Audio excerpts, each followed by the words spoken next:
spatial laws and chaotic flows transformed into silvery dew, which surged into his body. Thud. Crack.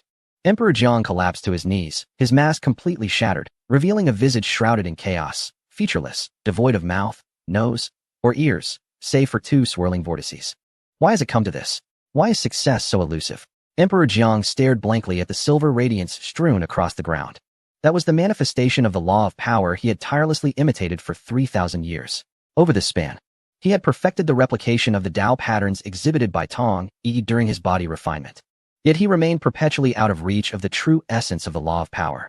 It felt akin to attempting to emulate a master calligrapher's renowned works, achieving 9/10 of the form, but lacking the critical thread of Tao rhythm.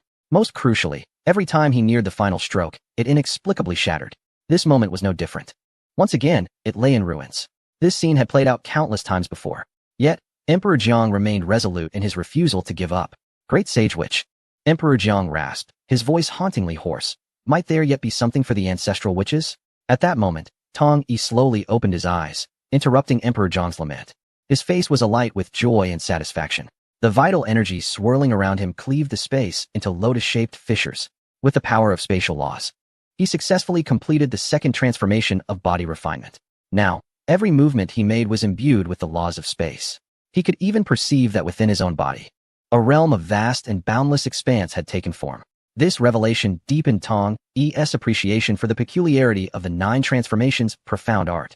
No wonder Panga's physical form could transform into all things. It was evident that he was fundamentally different from ordinary beings. Curiosity welled within him. If he were to continue cultivating in this manner, would he not be able to create a new world within his own body? A world where myriad races could thrive? Yet, to the external observer, his physical form seemed merely to exude the pinnacle of the profound immortal realm.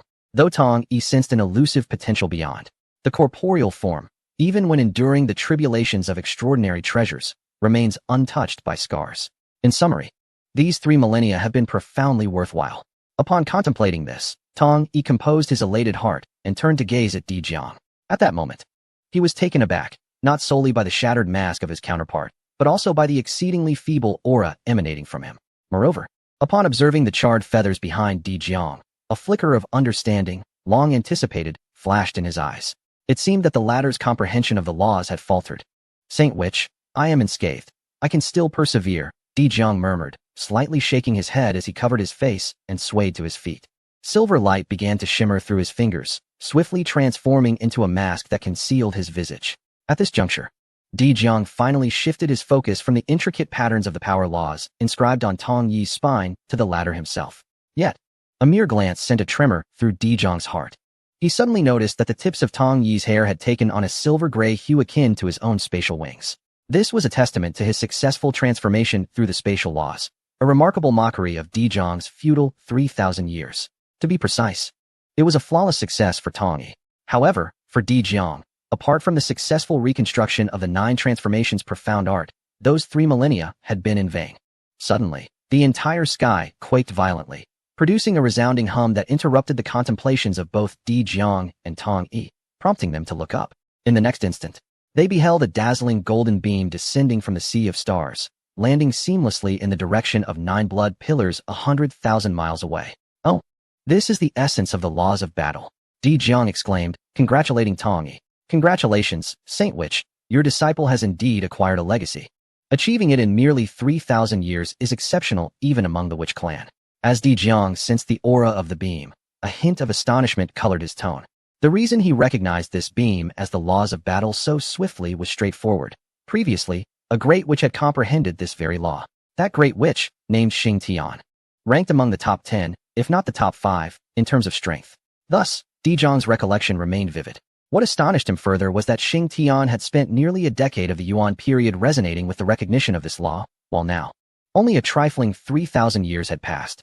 This speed was nearly 100-fold faster than Xing Tian's. It was evident that the little monkey was anything but ordinary. This provoked a sense of wistfulness within Di Jiang.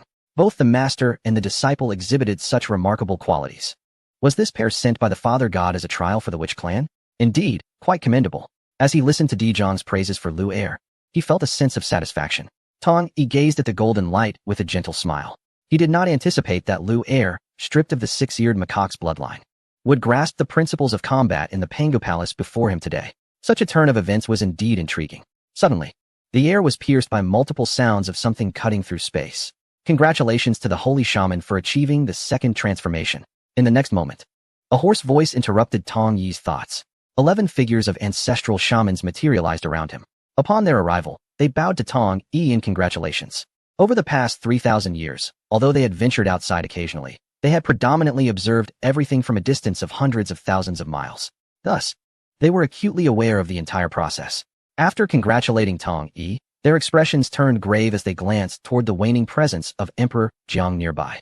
Eldest brother. Hota looked at the broken wings behind Emperor Jiang, hesitating to speak. This scene had already revealed the conclusion of 3 millennia of arduous cultivation. Suddenly, Shijian flashed before Tong Yi, his eyes filled with a fierce battle intent as he spoke. Holy shaman, let us not take turns just yet. Allow me to go next. His raspy voice echoed. He clearly perceived that the eldest brother's failure had instilled a sense of confusion and despondency among their siblings.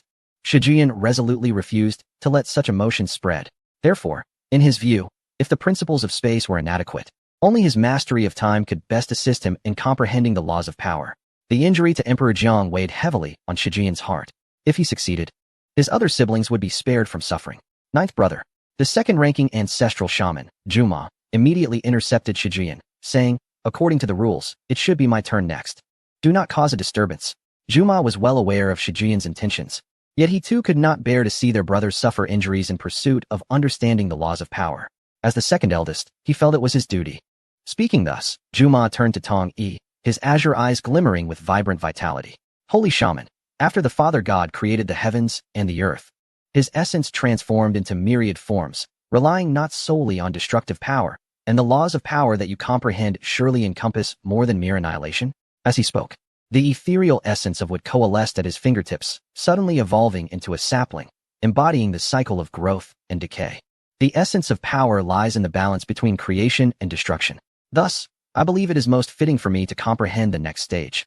And according to the rules, it is indeed my turn. Upon finishing his words, Juma surveyed his siblings, his gaze brimming with profound confidence. In an instant, the multitude of shamans fell into silence. Although Juma's assertions were logical, they were all too aware that the second brother feared for their safety in grasping the laws of power. After all, even the eldest brother had suffered such grave injuries. Yet, were they afraid? Every child of the witch clan is far from being inferior, and their ancestral witches are even more so. Shi Jiaoyin gently shook his head and began to speak. No, I still believe. However, he was abruptly interrupted by Di Jiang. Enough? In the presence of the esteemed Saint Witch, the rules must not be broken. Everyone, please step back. From now on, my second brother shall assist the Saint Witch in refining the body. With a wave of his hand, Di Jiang vanished in an instant. This backlash had inflicted serious injuries upon him, and it would take a considerable amount of time for him to recuperate. Yet, he had no regrets. Everyone, please withdraw, he declared. Upon hearing his elder brother's words, Zhu Meng felt a sense of relief and urged his younger siblings to disperse. The numerous ancestral witches exchanged glances, and after a collective sigh, they turned to leave. All right, let us begin. Observing the scene, Tong Yi once again sat cross-legged, closing his eyes. There were many matters in the outside world that could not afford to be delayed. He was eager to achieve the 9 transformations as soon as possible. Seeing this, Zhu Meng took a deep breath and stamped his foot. Instantly, the earth around them began to radiate greenery, with countless flowers, grasses, and trees rapidly sprouting forth. Chapter 165. The Birth of a World Within. This is the essence of 9 transformations. As Zhu Meng exerted his full power, a surge of wood-based laws erupted forth, painting the heavens and earth in vibrant green. Countless flora sprang up from the ground, flourishing wildly. Among them, a strikingly verdant little tree stood out, growing at an astonishing rate, reaching skyward. In the blink of an eye, it transformed into a colossal tree that towered into the heavens. This towering giant, known as Jianmu, was one of the 10 preeminent innate spiritual roots. On the day it emerged, Zhu Meng, who was inherently attuned to the laws of wood, immediately sensed its presence. With the assistance of many ancestral witches, after a fierce contest, Jianmu was ultimately claimed by Zhu Meng and has remained with him ever since. At this moment, beneath Jianmu, Tong Yi and Zhu Meng sat cross-legged. The ground was lush with vibrant flowers and grasses, swaying gently without the need for wind. Thus, this realm was devoid of any other colors, presenting a landscape entirely in verdant hues. Countless refined wood-based laws filled the air, and under Zhu Meng's control, they flowed like green rivers towards the meditating Tong Yi. In an instant, Tong Yi radiated a dazzling green light. Soon, the essence of the 9 transformations began to operate within him, greedily absorbing these laws of power like a famished wolf, swiftly consuming them all. Zhu Meng was momentarily taken aback. The wood-based laws were imbued with vitality. Although not as potent as healing elixirs, the energy contained within was still immensely formidable. The complete healing of a gravely wounded individual is well within the capabilities of the great Luo. Yet, what is the outcome now? In the blink of an eye, everything has been absorbed by the esteemed Saint Witch. This is far more depleting than the initial consumption during their body tempering. It is no wonder that the elder brother appears so haggard. However, despite these thoughts, Zhu Meng dares not to relent in the slightest. Once again wielding his hands to manipulate a greater force of the wood principles, the continuous stream of energy flows towards Tong Yi. Simultaneously, Zhu Meng flashes behind Tong Yi, gazing intently at his spine. No, why is it so difficult? 3,000 years have vanished in an instant. The familiar roar erupts from Zhu Meng's lips, his face etched with unwillingness and fatigue. The once vibrant life force within him has dimmed considerably. Like Di Jiang, the ground is strewn with countless particles, remnants of the patterns of strength he has tirelessly simulated with the wood principles over the past 3 millennia, hoping to gain recognition from the principles of strength. The results are unmistakably clear. Every attempt has ended in failure. This leaves Zhu Meng engulfed in profound confusion and frustration. He had once been filled with confidence, believing that the wood principles and the principles of strength embodied life and destruction, aligning with the yin and yang, adhering to the natural order of the Tao. Yet, for 3,000 years, countless imitations of the Taoist patterns have led to persistent defeat. As time dwindles, Tong Yi's third transformation is nearing completion, likely to awaken at any moment. It is then that Zhu Meng awakens to the realization that he may have been mistaken. The principles of strength do not seem to be as simple as they appear. It is not merely a matter of creation and destruction. But what, then, is it? He remains perplexed. No, one more attempt. Perhaps this time it will succeed.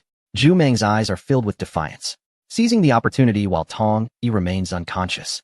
He raises his right hand, striving to gather green light at his fingertips.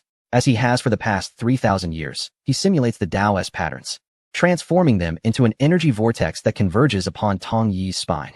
Suddenly, at the moment of their contact, the great tree quakes violently, and the jade-like trunk fractures with golden veins. Ah! Gasp! Zhu Meng cries out in agony, greenish-blue blood mist erupting from his 7 orifices. The projected patterns at his fingertips explode spectacularly, and countless green leaves wither in an instant. Yet, he pays no heed to this, his expression one of disbelief as he gazes at Tong Yi's spine. There, the pattern seems disturbed, erupting with a thunderous roar reminiscent of the primordial chaos. Not only that, as if it possesses consciousness, it begins to ravenously consume everything. In that moment, a terrifying destructive power surges forth from the pores of Tong Yi's body, sweeping through the heavens and devouring all the wood principles, soon to encompass the great tree. At this moment, the celestial wood's spiritual roots swayed violently, yet to no avail. The laws of power and the intricate patterns of Tao were overwhelmingly dominant at that moment. Endless vitality of the wood element forcefully engulfed, surging into Tong Yi's spine. The towering celestial wood visibly withered and shrank. The rustling of leaves echoed as the tree sensed the impending doom, its branches thrashing in desperation, seeking aid from Zhu Meng, the holy witch was nurturing a world within. Zhu Meng finally awakened, disregarding the blood at the corner of his mouth. His dim and murky eyes widened as he gazed at Tong Yi's spine. At that moment, a horrifying sight reflected in his eyes. Tong Yi, after absorbing the celestial wood's vitality, had each vertebra emanating a profound aura akin to the pillars of the unyielding mountain. Silver gray and emerald green patterns intertwined upon it. The laws of space and wood were merging. Within the flesh and blood, nebulas swirled, faint outlines of mountains and rivers becoming discernible. Whoosh, whoosh, whoosh. In the next instant, a cacophony of ruptured air filled the space. Such a commotion naturally stirred the entire Panga Hall. 10 ancestral witches tore through space to arrive. Even the wounded and unstable Emperor Jiang could not remain seated and followed suit. What is happening? Why is the celestial wood in such a state? A world embryo? Why is there a world embryo within his spine and flesh? The overwhelming force of absorption was terrifying. The world within the holy witch was growing, demanding nourishment. As numerous ancestral witches appeared, they stood frozen in place, astonished by the unfolding scene, their eyes wide with disbelief as they gazed at Tong Yi. They could not fathom what Tong Yi was refining. Was it not the same 9 revolutions mystic art as theirs? Why did his spine harbor a world embryo? How could the celestial wood, a supreme spiritual root brimming with vitality, be reduced to such a state? Moreover, judging by the current situation, if they did not intervene. The celestial wood no longer exist in the primordial era. Quick, save second brother. Save the celestial wood. The ancestral witch Ru Shou was the first to react, summoning a golden chain to bind Zhu Meng and the celestial wood. Simultaneously, he urgently shouted, quickly sever the connection. Hutu followed closely, pressing her delicate hand to the ground. Layers of yellow soil formed from the earth's power rising to block the path between the celestial wood and Tong Yi. If not, the celestial wood would be torn into Tong Yi's spine. As she continuously erected mud walls to obstruct the consuming force, she sensed intently. In the next moment, an anxious expression appeared on her sanctified visage, and she urgently cried out, "Not good. 30% of the celestial wood's essence has been devoured. If we forcibly interrupt now, the nascent world within the holy witch will instantly collapse." The ancestral witches, upon hearing this, underwent a drastic change in expression. Chapter 166, Frenzied Devouring. The ancestral witches were astonished. What? Upon hearing the words of the Earth Mother, the numerous ancestral shamans were struck with astonishment, turning their gazes towards Tong Yi, meticulously sensing his condition. Tong Yi's eyes were tightly shut, completely immersed in his own world, oblivious to the external environment. His once jet-black hair had transformed into a hue reminiscent of emerald. A clear aura emanated from the crown of his head, rising and coalescing into mist, while the murky energy at his feet descended, solidifying into the earth's veins. With each breath, thunder could be perceived in the distance. It was as if a miniature realm was incessantly taking shape within him. Witnessing such a scene, combined with the Earth Mother's words, the ancestral shamans felt a tremor in their hearts, exchanging anxious glances, their minds racing. What were they to do next? Should they allow the holy shaman to drain the tree of creation, as the situation deepened for Zhu Meng, who would surely not escape unscathed? Yet, if they intervened, and the world within the holy shaman were to collapse, the laws of power would vanish entirely. Would they not become the pariahs of the entire wilderness? How could they still dare to claim the legacy of the Father God? In that moment, the choice between preserving the holy shaman or safeguarding their brother Zhu Meng appeared particularly cruel. Each ancestral shaman was consumed by urgency. Meanwhile, beneath the mask of Di Jiang, a vortex erupted with silvery light. He fixated on Tong Yi's spine, then glanced towards the tree of creation, his mind racing to contemplate myriad possibilities and seek any potential solutions. Suddenly, his gaze fell upon the yellow clay, which the Earth Mother had conjured as a barrier, and an idea sparked within him. Sister, allow the power of the earth to flow freely, do not restrain it, and observe the outcome. Di Jiang called out to the Earth Mother. Startled by her elder brother's unexpected request, she hesitated but complied without further thought. The other ancestral shamans widened their eyes, directing their attention towards the yellow clay that symbolized the Earth's power. They shared the Earth Mother's confusion, though they did not understand their elder brother's rationale. In this critical moment, they trusted that his intention was far from mere play. Indeed, the next instant, a remarkable phenomenon occurred. The yellow clay, now liberated from the Earth Mother's control, immediately levitated into the air, subsequently enveloped by an overwhelming force of absorption, all rushing into Tong Yi's spine. In the blink of an eye, the massive mound of yellow clay was entirely consumed. This diversion diminished the absorption force within Tong Yi slightly. Observing this spectacle, the ancestral shaman's eyes lit up with understanding. The 5 elements were interdependent. His world required more than just the laws of wood. It needed others as well. The power of the earth from his sister had also been absorbed. Quickly, Kwang. Those of you who possess the attributes of the 5 elements, act now. At that moment, Di Jiang, having confirmed his suspicions, turned sharply to the other ancestral shamans, his voice booming as he issued commands. A nascent idea began to take shape within his mind.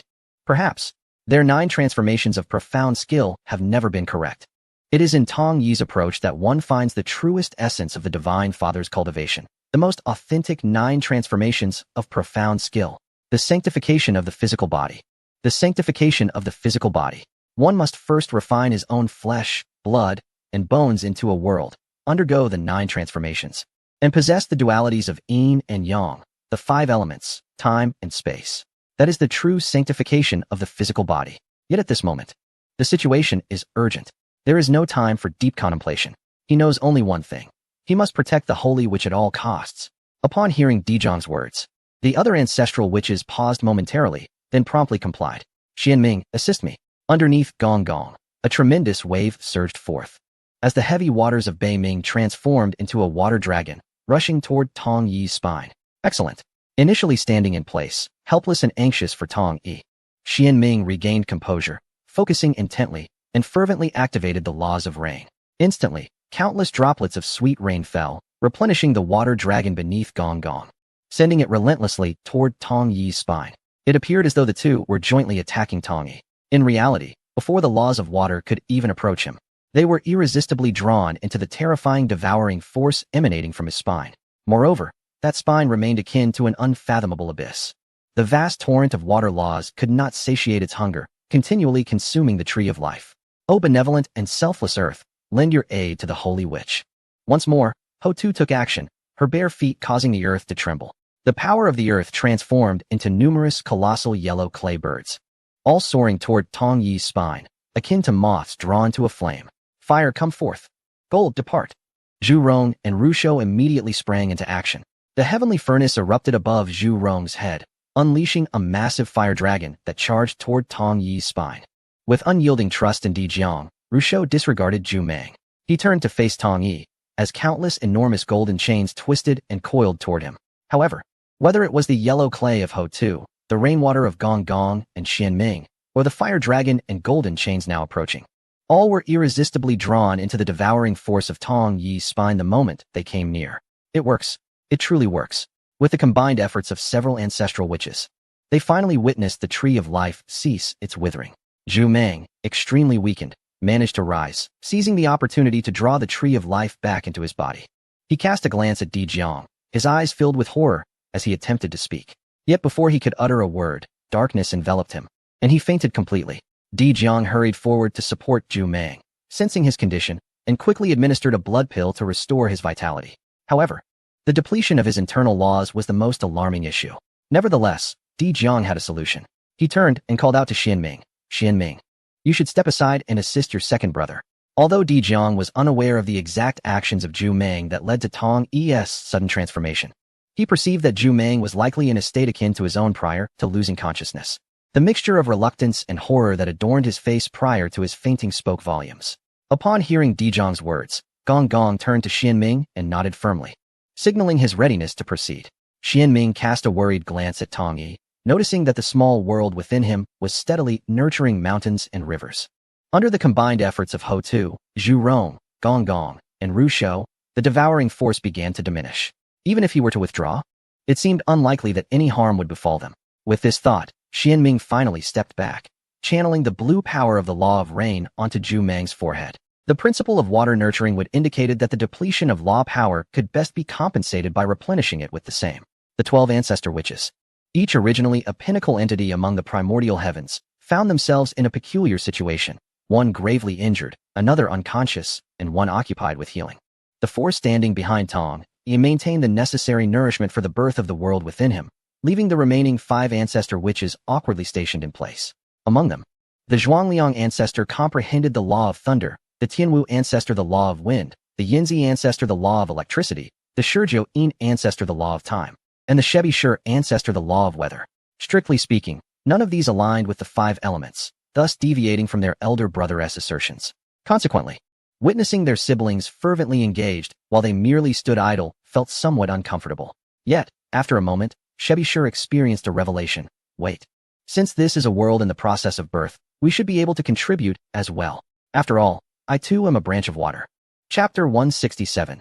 Di Jiang declares the ancestor witches have no future. I possess water as well. Upon uttering these words, Shebi Shi, under the astonished gazes of the other 4 ancestor witches, swiftly appeared behind Tong Yi. With a flourish of his hands, he tentatively summoned a deluge of rain and mist, directing it towards Tong Yi. In the next moment, Shebi Shi's eyes sparkled as he witnessed his conjured rain and mist being absorbed by Tong Yi's spine, accelerating the birth of the small world even further. Wonderful. I am not useless. I am valuable. Come, let us all join forces. Together we shall hasten the process. Shebi Shi called out to the other ancestor witches. Hearing his words, the remaining ancestor witches could no longer remain still and swiftly positioned themselves behind Tong Yi. In an instant, thunder roared and fierce winds howled as they all took action, much to the relief of the gathered ancestor witches. Faced with the chaotic forces of their laws, the miniature world within Tong Yi absorbed it all without reservation. Indeed, one could say it devoured everything in one go. In an instant, the expansion rate of that small world surged by more than double. Concurrently, Tong Yi's physical aura began to ascend continuously. 8 blood wheels, formed from the essence of his vitality, encircled around him in a spiraling dance. Suddenly, The vertical pupil on Zhu Jiuyin's forehead opened wide, and the phantom river, manifesting the power of the laws of time, surged forth from his pupil. It poured entirely into Tong Yi's spine, while assisting in the development of Tong Yi's inner world. Zhu Jiuyin also deliberately explored the deepest recesses of his spine. In the next moment, under the enhancement of the power of time, Zhu Jiuyin trembled, for he finally glimpsed the heart of Tong Yi's spine, the source of all devouring power. Before him, a law pattern of force reconfigured within Tong Yi, with the light of the law slowly blending together. Each surge of law power that entered Tong Yi's body was overwhelmingly tamed and then greedily absorbed, augmenting its own strength. Just as Zhu Jiuyin wished to observe further, he was suddenly expelled by a tremendous force. Dizziness enveloped him, and a sharp pain emanated from his vertical pupil. He immediately understood that he had been detected by that law pattern and forcefully ejected. Zhu Jiuyin pressed his hand to his brow and hastily turned to his elder brother, Di Jiang, conveying all that he had witnessed despite the pain. Upon hearing his words, Di Jiang and the other ancestral witch's pupils constricted.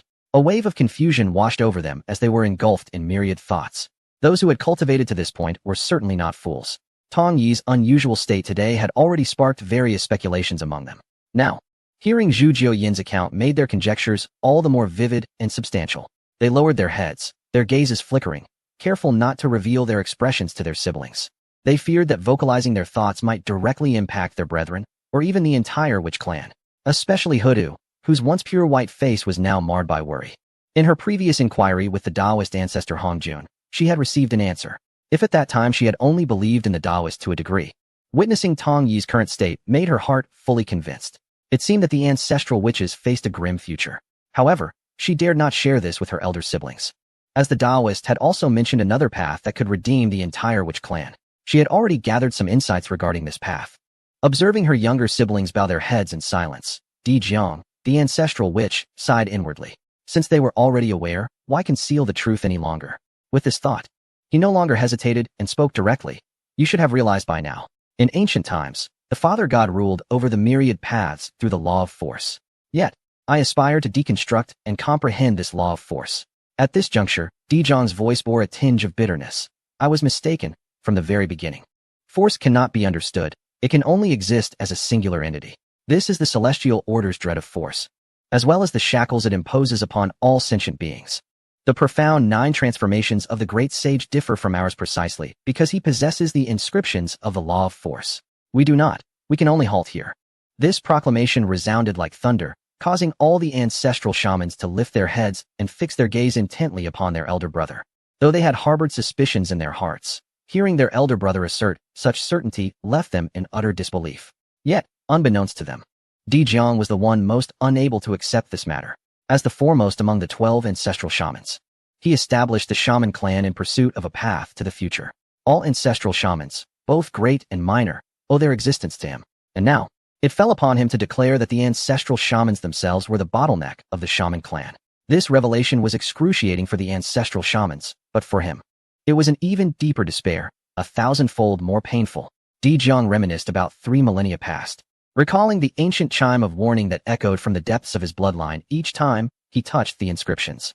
A bitter smile crept upon his lips as he pondered. Was that not a warning from the celestial order? Born without a primordial spirit, the shackles of the celestial order were still deeply concealed within their bloodline.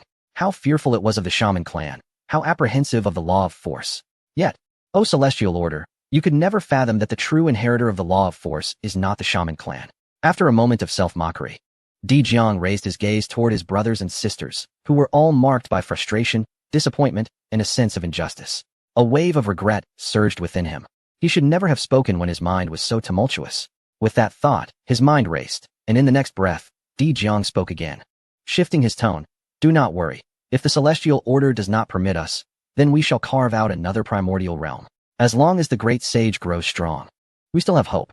His tone transformed from previous despondency to one brimming with unparalleled boldness. Upon hearing this, the ancestral shamans were momentarily taken aback. They gazed at Di Jiang, seeking to discern which of his words were true and which were false. Their emotions had reached a boiling point, teetering on the edge of tears. Yet suddenly, he offered a dramatic turn, igniting their spirits anew. However, they were destined for disappointment, for with Di Jiang donning a mask, his face, and thus his expression, was entirely concealed. Damn it! What are you doing to my master? Stop! as the numerous ancestral shamans harbored a mix of skepticism and unease. A youthful roar echoed from afar. Chapter 168, The Six-Eared Guardian, Comprehending the Laws of Battle. What exactly do you intend to do?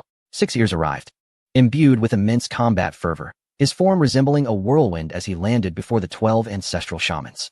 Upon touching the ground, he cast a worried glance toward his master, his eyes brimming with concern and urgency. 3 millennia prior, he had gained the recognition of the celestial body of the laws of battle.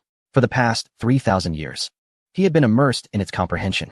Finally, after completing his insights, he rushed to share the joyous news with his master, only to witness the scene before him.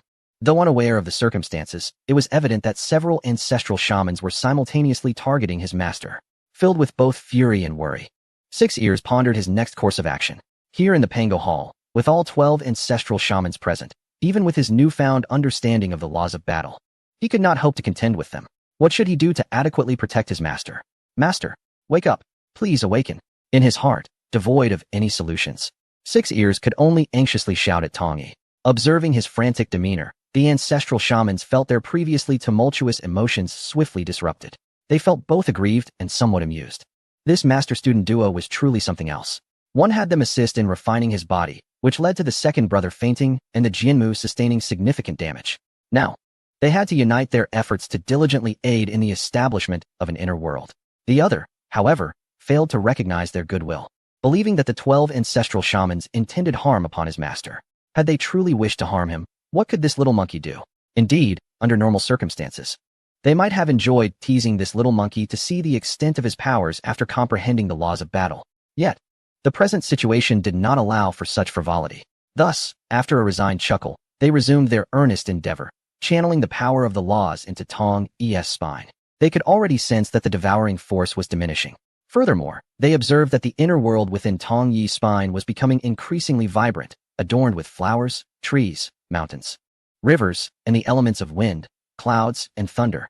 This indicated that they were on the right path, and surely, the esteemed shaman would awaken shortly. Little monkey, fret not. How could we harbor any ill will towards the esteemed shaman? Look closely at his spine. We are assisting him, gently reassured Hutu, who had mastered the earthly forces. As she approached 6 Ears, her bare feet causing the earth behind her to erupt with yellow clay and flying birds, all soaring toward Tong Yi. Upon hearing Hutu's words, 6 Ears paused momentarily, taken aback. Regarding the revered ancestral shaman Hutu, he harbored a certain understanding and fondness for her. Her selflessness and kindness earned her the unwavering admiration of his master. Moreover, he was aware of her unspoken affections towards his master. With these thoughts in mind, Lu'er turned his gaze towards the direction of his master's spine. Upon doing so, he found himself utterly astonished, his expression one of disbelief. What did he behold? Within his master's spine, there lay the embryonic form of a world. What sort of cultivation was his master undertaking? How could it manifest in such a manner? Was this the 9 transformations of mysterious arts? Why did it differ from what he had comprehended amidst the blood column? After the initial shock, Lu'er began to voice his questions in rapid succession. Naturally, being of an inherently restless disposition and possessing an insatiable curiosity about the world, he could not help but inquire about everything that crossed his mind, especially with his master's well-being at stake. Hutu, upon hearing his inquiries, gazed at the little monkey with tenderness and gently offered clarification. There is nothing amiss with your understanding of the 9 transformations of mysterious arts. Your master has not concealed any truths. The reason for this is that your master is truly one of a kind. Lu'er blinked, nodding in a manner that suggested partial comprehension. Suddenly, a thought struck him, and he exclaimed, "My master is undoubtedly the finest master in all the realms." Upon hearing this, Hutu paused momentarily, a long-lost smile gracing her features. "Indeed, your master is exceptional." At that moment, the voice of Xianin echoed from afar, "Little monkey, do not disturb Yao Mei. She is still aiding your master. Come over here and wait until your master completes his cultivation." Lu'er straightened his back instinctively, shaking his head vigorously. No, I shall not go. I will wait right here for my master." He had not forgotten the wild and unruly demeanor of Xianin during their first encounter, and he had no desire to approach him. After speaking, Lu'er swiftly darted to a spot not far from Tong Yi, squatting down with his hands propping up his chin, simply gazing at Tong Yi. He wanted his master's first sight upon awakening to be of him. After all, he had comprehended the principles of battle possessed only by the Chaos Demon Ape. He wondered if his master was aware of this. Thus, he waited, and thousands of years slipped by. One day, accompanied by 2 radiant beams of light that flickered across the heavens and the earth, Tong Yi slowly opened his eyes, immediately spotting Lu Er sound asleep on the ground. A look of bewilderment surfaced in his starry eyes. How long had he been cultivating? Why did it feel as though an eternity had passed? No. Wasn't he supposed to be having Junmeng assist him in tempering his body? Could it be that a problem had arisen? Tong Yi abruptly rose, turning to look behind him, only to find himself confronted by the gazes of the 12 ancestral shamans, each filled with a complex array of emotions. What on earth had transpired? Could it be that someone has attacked the Panga Hall? Tong Yi furrowed his brow, inquiring whilst his gaze settled upon Junmeng. To his astonishment, a pond had mysteriously appeared behind him, with Junmeng floating upon the surface, his breath alarmingly feeble. This only deepened Tong Yi's confusion. Where was Jinmo? What had transpired to render Junmeng in such a state? Upon hearing Tong Yi's words, the 11 ancestral witches fell into a profound silence, their faces reflecting a sense of helplessness. What absurdity was this? They had exerted themselves to the utmost to assist him in refining his body and establishing an inner world. Yet this esteemed saint which appeared utterly oblivious to the circumstances. He even mentioned an attack on the Father God Hall. If such an event had indeed occurred, it was he who had instigated it. Nevertheless, at that moment, they felt a slight alleviation in their hearts. Clearly, the saint witch was genuinely unaware of the unfolding events. Therefore, the grievous injuries sustained by their second brother and Jinmu could not possibly have been a deliberate act by the saint witch. Perhaps, esteemed saint witch, you might first examine your own condition? At that juncture, Huta weakly ventured. Upon hearing this, Tong Yi's heart jolted. Indeed, he had been so distracted by Lu Er's interjection that he had completely neglected to assess his own physical state. No wonder Junmeng was in such a predicament. It must be due to him. Oh no, had my third transformation failed? With this thought racing through his mind, Tong Yi immediately turned his focus inward, sensing the condition of his body. Simultaneously, he summoned the system, retrieving the long-awaited attribute panel. He was apprehensive about making a mistake, but he trusted that the system would present no inaccuracies. Chapter 169. The physical body approaches sage. Testing the saint witch with a beauty? Host, Tong Yi. Spiritual attainment. Late stage Great Luo Golden Immortal. Physical attainment. Late stage Hunyuan Golden Immortal. Spiritual technique. Perfected Zixiao Heart Sutra. Physical technique. Perfected 9 transformations mysterious art. Bloodline. 3/4 of the chaos demon ape. Root bone. 9 heavens thunder flame sacred body. Principles. Introductory space principles. Introductory time principles, minor accomplishment in array principles, major accomplishment in refinement principles, major accomplishment in thunder principles, divine powers, true fire of the 9 heavens, spatial leap. 9 palaces deduction technique. Treasures, Hongming God-slaying spear, Pringlai Immortal Island, Ingzhou Immortal Island, fragments of the creation jade disc, purple gold gourd, array visualization diagram. Unknown spatial transmission stone, not yet extracted. As Tong Yi sensed his physical form, he simultaneously beheld this brand new attribute panel. What on earth? In an instant, Tong Yi exclaimed 3 expressions of disbelief, each tone distinctly different. At that moment, the usually composed demeanor he maintained in the presence of others was transformed, his face a canvas of astonishment and incredulity. What had he sensed? He had indeed realized that he had completed the 8th transformation of the mysterious art. Having reached the late stage of the Hunyuan Golden Immortal, also known as the late quasi-saint stage, he found himself but a step away from the pinnacle of quasi-sainthood. However, all of this paled in comparison to the revelation that awaited him. To his astonishment, he discovered that within his very being, a miniature world had inexplicably manifested. This small universe centered around his spine, with his head as the heavens and his feet as the earth. Every inch of his flesh embodied the cosmos. His spine resembled the majestic Mount Buzhou, standing resolutely between heaven and earth. Moreover, this miniature world was not singular in its attributes like the realm of laws. It encompassed the 5 elements and harmonized yin and yang, teeming with flora, mountains, rivers, and even spiritual essence. It was reasonable to surmise that if he were to introduce some living beings into this realm, they would thrive effortlessly. This revelation left Tong Yi utterly astounded. When had this occurred? Such a monumental change, and yet he remained blissfully unaware. In his deep contemplation, he surmised that, considering the frailty of the deity Shujun, this phenomenon likely arose during the 3rd transformation of his corporeal form, an unforeseen event that resulted in the emergence of this miniature world within him. Truthfully, he felt a surge of joy, for he sensed that with the inception of this small world, every action he took could harness its formidable power, far surpassing the efficacy of the Zixiao divine energy he had previously wielded. The disparity between these 2 forces was profound, and should he employ this newfound strength to manifest divine spells, the resultant might would surely escalate by hundreds or even thousands of times. Thus, Tong Yi was filled with unparalleled elation, for this signified his ascension in strength. Yet, concurrently, a wave of anxiety washed over him. What did it mean to transform his body into a miniature world? This concept was not encompassed within the 9 transformations of the mysterious arts. Could it be that the convergence of the law of power and the 9 transformations had birthed this anomaly? This thought left him feeling somewhat powerless. Upon his arrival in this realm, he had been designated as an anomaly by his master, and since then, every step he took felt precarious. Fraught with the fear of being ensnared by the heavenly path, the myriad races, or the great Tao. The monumental transformation of his corporeal form had occurred without his awareness. As if he had been entranced by some intoxicating breath, instilling within him a profound sense of losing control. The last time malevolent thoughts had surged unexpectedly. He had nearly obliterated Nuwa. Now, faced with this new development, he wondered if there was an issue with his bodily consciousness. Was it the awareness of his true form as a giant ape, or had his consciousness become fragmented due to traversing 2 lives? The deeper he delved into his cultivation, the more he realized that the soul was the most enigmatic aspect of existence. Consequently, Tong Yi resolved to swiftly return to the Zixiao Palace to consult his master. If the old man chose to seclude himself in the depths of the Forbidden Grounds, he would not hesitate to breach those barriers in pursuit of answers. Cough, esteemed ones. My body yearns to comprehend these matters. Tong Yi glanced awkwardly at the numerous ancestral spirits, eager to elucidate. Great sage, there is no need for further words. During the time we awaited your awakening, we have already come to understand. Everything has long been predetermined. Since comprehension eludes us, we shall not impose. Yet, you shall forever remain our great sage. As Tong Yi began to speak, Di Jiang interjected immediately, unlike the first instance when he referred to Tong Yi as great sage.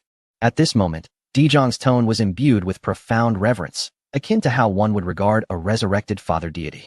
In truth, upon learning that the law of power could not be replicated and that only one could grasp its essence, although myriad feelings of reluctance and confusion stirred within the hearts of the ancestral spirits, they swiftly came to realize that, if this were the case, it only underscored the singularity of the law of power. It further validated that their decision to elevate Tong Yi to the status of the sage of the Witch Clan was indeed the most sagacious choice. Consequently, during this period, the 12 siblings engaged in mutual discussions, ultimately reaching a consensus. From this day forth, the Witch Clan would possess but one objective: to facilitate the ascension of the Great Sage. They firmly believed that once the Great Sage, who had inherited the law of power, achieved sanctification, he would elevate the law of power to the path of power, undoubtedly reviving the former divine might of their father deity.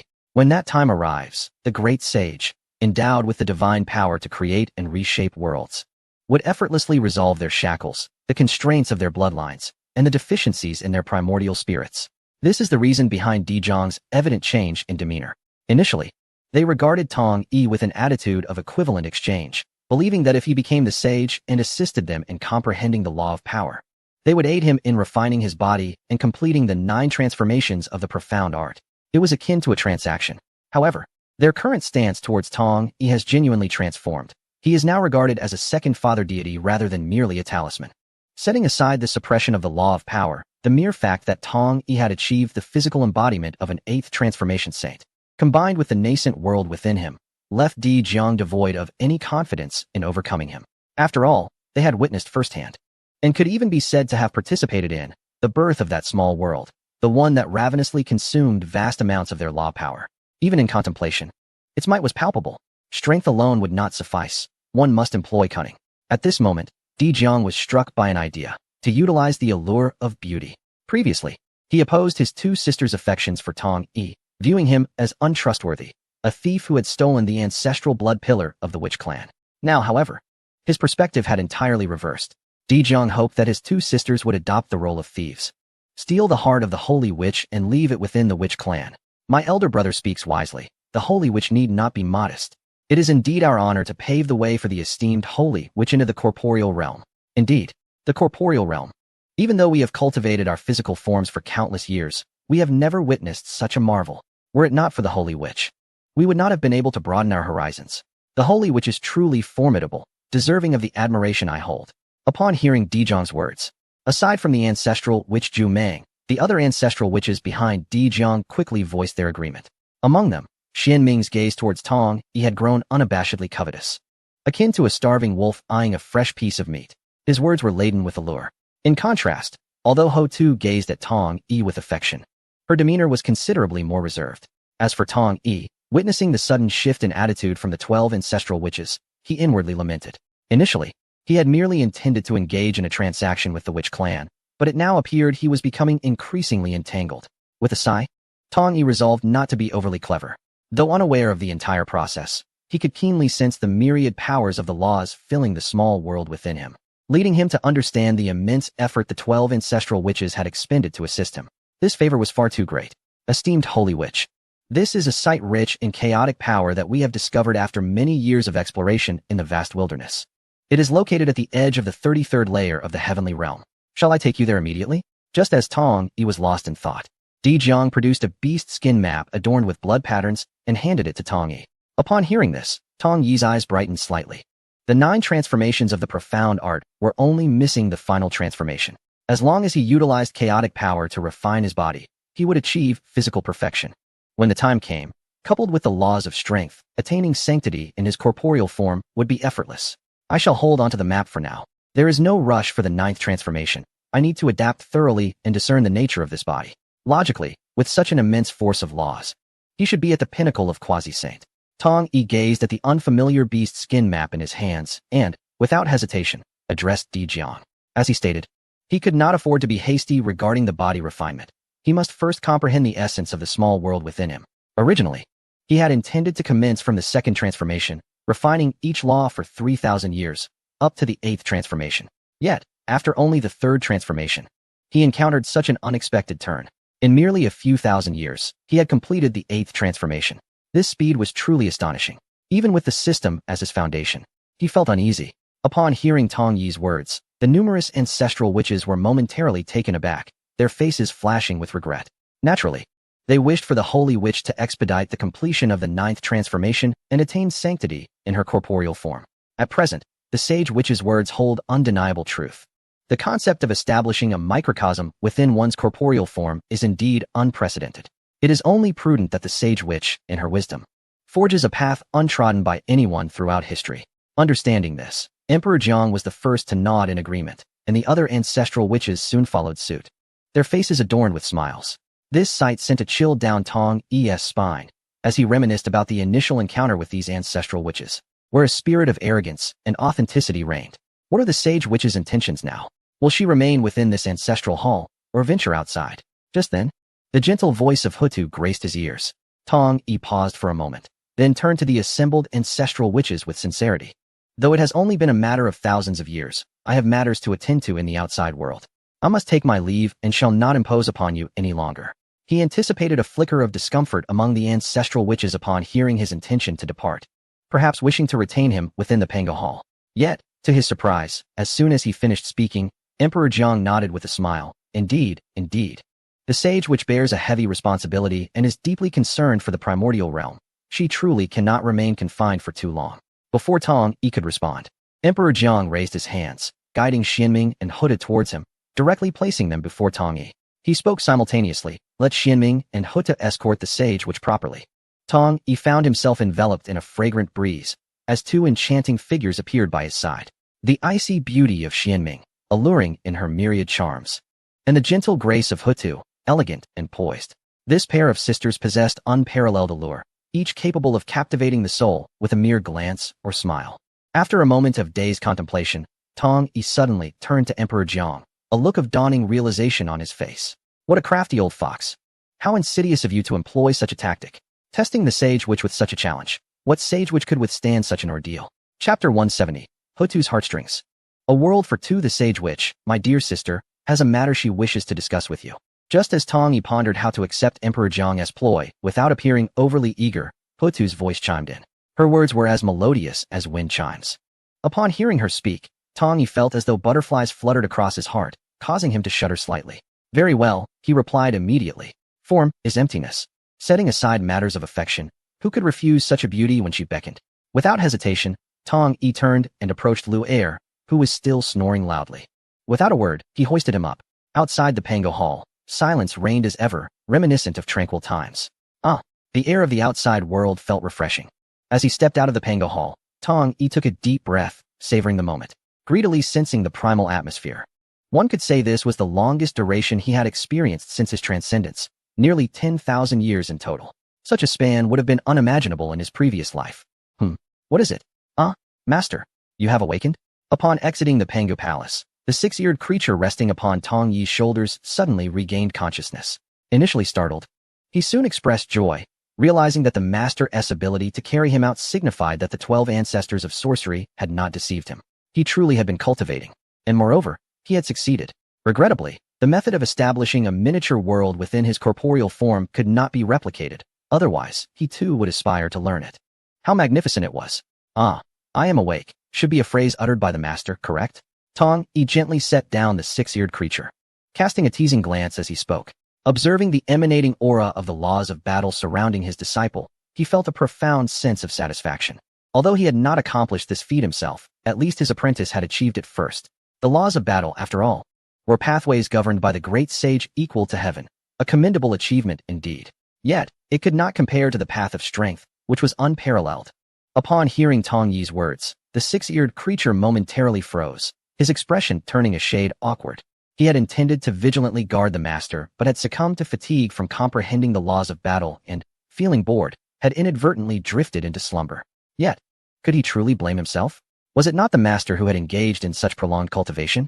Thus, he had no desire to continue the conversation and quickly manifested all the power of the laws of battle. In an instant, he was enveloped in a crimson radiance, his eyes glowing fiercely, his hair soaring towards the heavens. His entire presence surged, elevating his might to an entirely new level. Previously at the peak of the Golden Immortal realm, he now ascended to the pinnacle of the Tai Golden Immortal stage. "Master, look, quickly look. How do you find my laws? Impressive, right? Once I cultivate to the level of quasi-saint and attain full comprehension, I shall be even more formidable. When that time comes, if anyone displeases you, just let me know. Below the saints, I am invincible. Above the saints, it's an exchange, radiating crimson light and exuding an overwhelming aura." The six-eared creature struck a pose with hands on hips, laughing heartily as he boasted to Tong Yi. At this moment, Xianming and Hutu, who stood beside Tong Yi, lowered their heads slightly, attempting to conceal their amusement from the sage witches. Yet, their expressions revealed everything. They perceived that the six-eared creature, in all his bravado, was indeed akin to the sage witch, proclaiming invincibility below the saints and an exchange above them. How audacious. Tong Yi, placing a hand over his face, felt utterly powerless. How juvenile.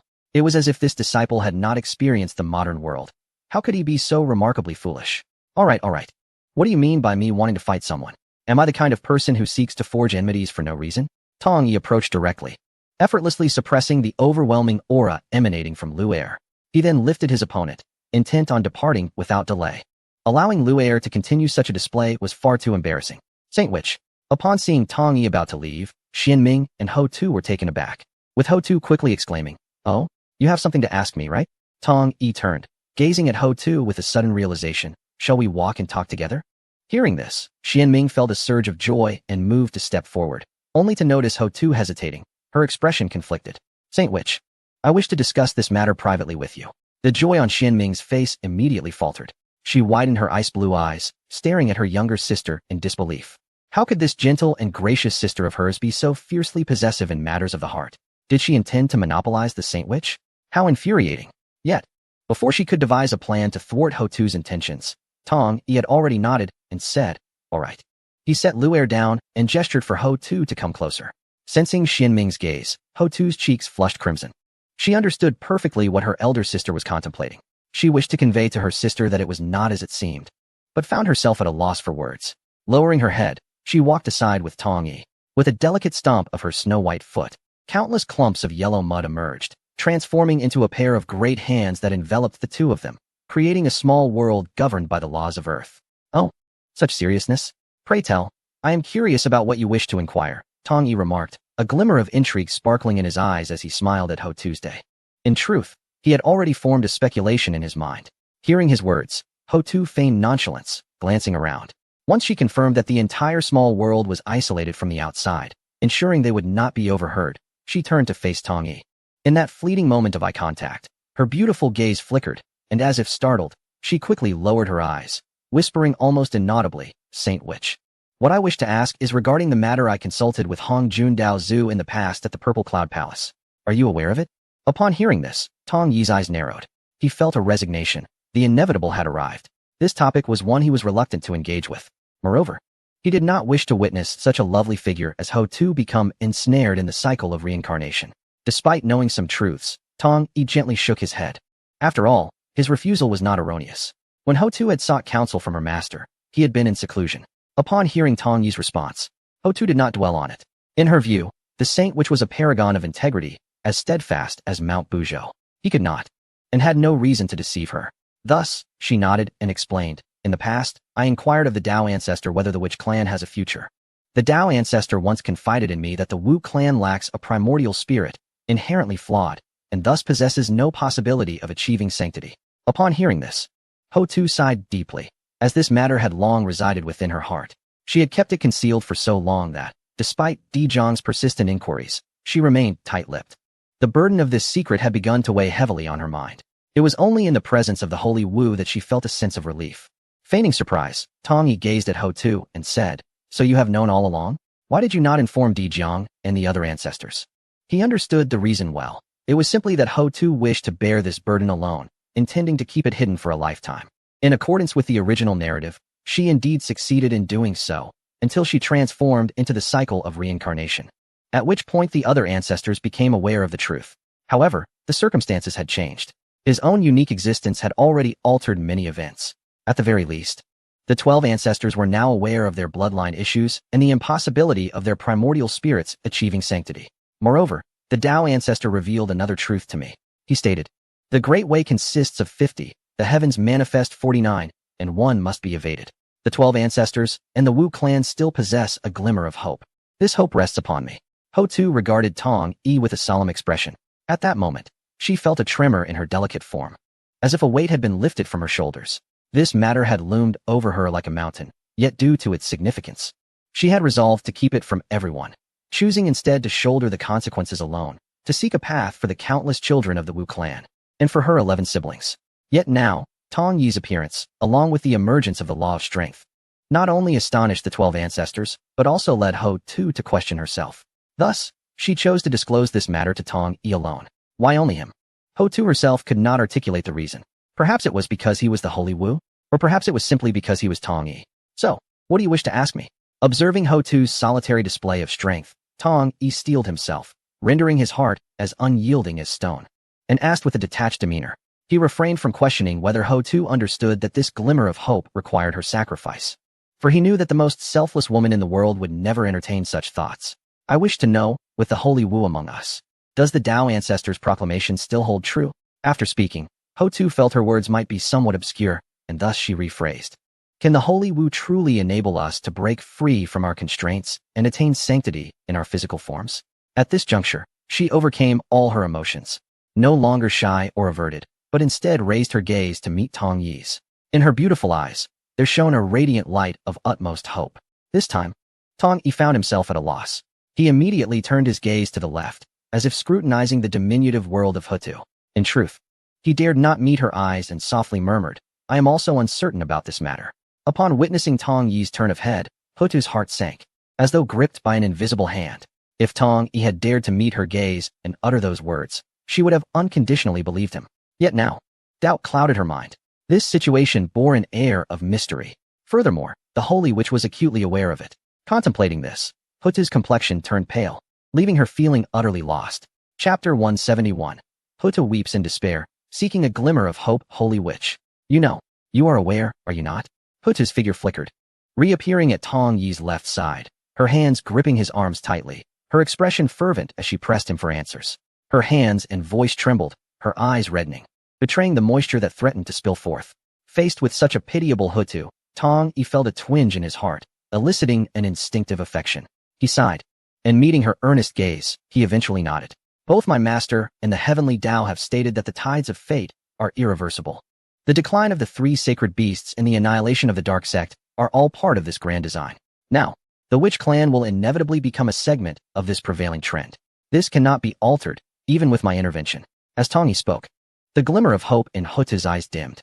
She released her grip, her entire being appearing as though it had lost its soul, her gaze vacant, her mind in disarray. Irreversible fate? In comparison to the 3 sacred beasts and the dark sect? In that moment, Ho-Tu longed to scream, to question the heavenly Tao. How had the Witch clan come to this? What sins had they committed? The Witch clan dominated the vast wilderness, relentlessly seeking the resources of the land. while the myriad races were confined to their respective small worlds. The heavenly Tao, impartial, would not intervene in such matters. Yet, as with all things, light must yield to darkness, and extremes must inevitably lead to reversal. Now, the fortunes of the Witch Clan had reached their zenith, and a backlash was bound to occur. Perceiving the confusion and resentment within Hotu, Tong Yi gently offered clarification. Upon hearing his words, Hotu was momentarily stunned, her face reflecting a dazed expression. Indeed, what the Holy Witch spoke of was the truth. The Witch Clan, since the time beneath Mount Juan, had proliferated and expanded. From a single ancestral land, they had developed into 12 ancestral witch tribes, countless major and minor witch clans scattered across the vast wilderness. Across the 5 continents and 4 seas, wherever they roamed, the Witch Clan was present. Were these accomplishments merely the result of natural progression? Certainly not. Each cycle of growth was accompanied by bloodshed and strife. The methods of the Witch Clan were straightforward. Submission meant kneeling, while defiance meant death. This approach had become second nature to the entire clan. Only Hotu expressed her discontent and raised objections, informing her elder siblings that such actions were excessively cruel. After all, those unwilling to retreat perished beneath the army of the Wu clan. She proposed whether gentler measures could be employed, yet the other 11 ancestral witches merely feigned agreement while remaining unyielding in practice, dismissing her suggestion. This behavior was not confined to the 11 ancestral witches. Even the great witches under her command, such as Hou-Yi and Quafu, resorted to similar tactics to subjugate the myriad races. This approach was deemed the simplest and most brutal, aligning perfectly with the law of the jungle, survival of the fittest. Consequently, Hotu relinquished authority over the Hotu ancestral tribe to the great witches beneath her, as she could no longer bear to witness such brutal scenes. Thus, if Tong Yi's words were directed at the other ancestral witches, they might superficially appear to comply due to his status as a sacred witch, yet inwardly they would undoubtedly scoff. However, when these words were conveyed to Hotu, she absorbed them immediately. At that moment, Hotu's mind was flooded with memories of the bloodshed and chaos she had previously witnessed, leaving her momentarily in a daze. Just a moment ago, she harbored some resentment toward the heavenly Tao, questioning its fairness towards the Wu clan. Yet now, she comprehended everything. It was not that the heavenly Tao was unjust. Rather, it was supremely just. All that transpired stemmed from the consequences of the Wu clan's own actions. Reflecting on this, she found herself at a loss for words, feeling a sense of shame before the sacred witch. Her delicate form trembled incessantly. Tong Yi observed her. Realizing that she was weeping profusely, her face devoid of any lingering resentment, now filled only with remorse. Oh, please do not cry. This is not your fault. Moreover, did not your master tell you that there is still hope? The key lies within you. If you can grasp this, the Wu clan may yet exist in another form. Faced with such a beautiful figure weeping before him, Tong Yi felt momentarily at a loss, unsure of how to proceed, and could only offer hasty reassurances. He could effortlessly shatter others with a single punch, yet witnessing a woman weep, especially one as significant as Hotu, left him utterly perplexed. After all, in both his past and present lives, he was inexperienced in such matters.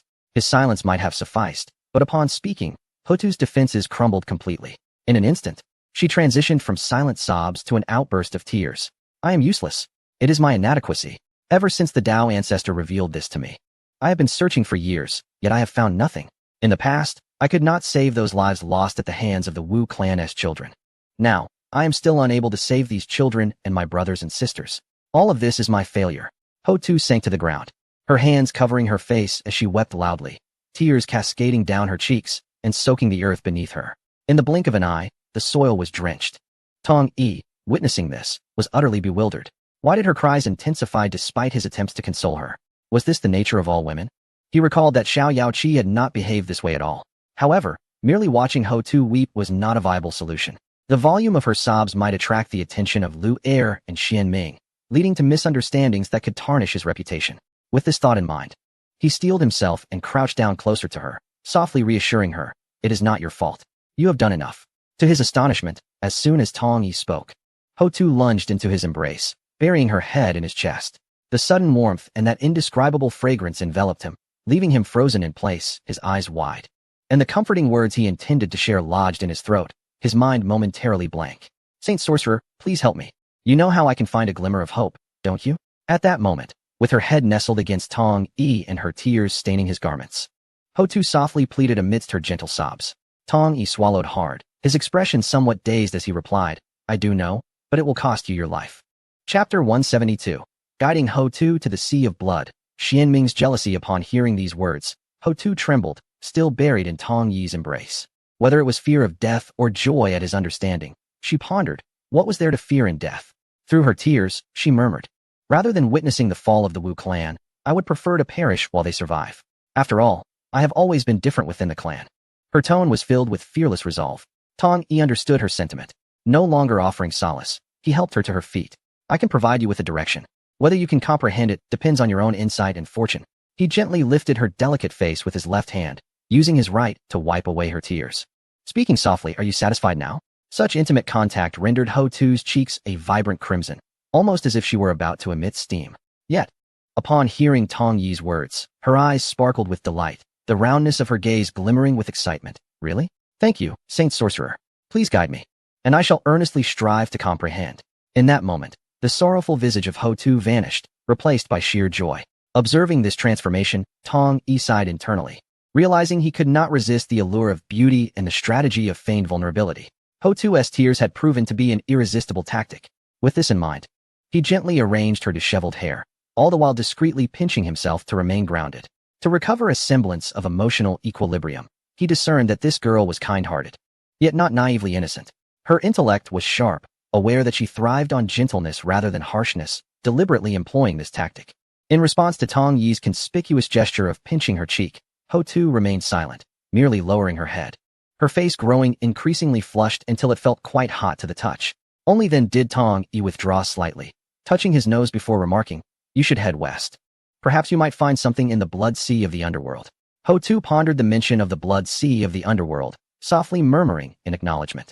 In the next moment, she stamped her jade foot, and the entire world of Earth's power collapsed, transforming into a heap of yellow clay, returning to the ground.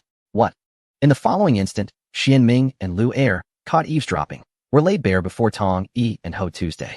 Neither felt a shred of embarrassment at being discovered. Instead, they observed the two with inquisitive gazes.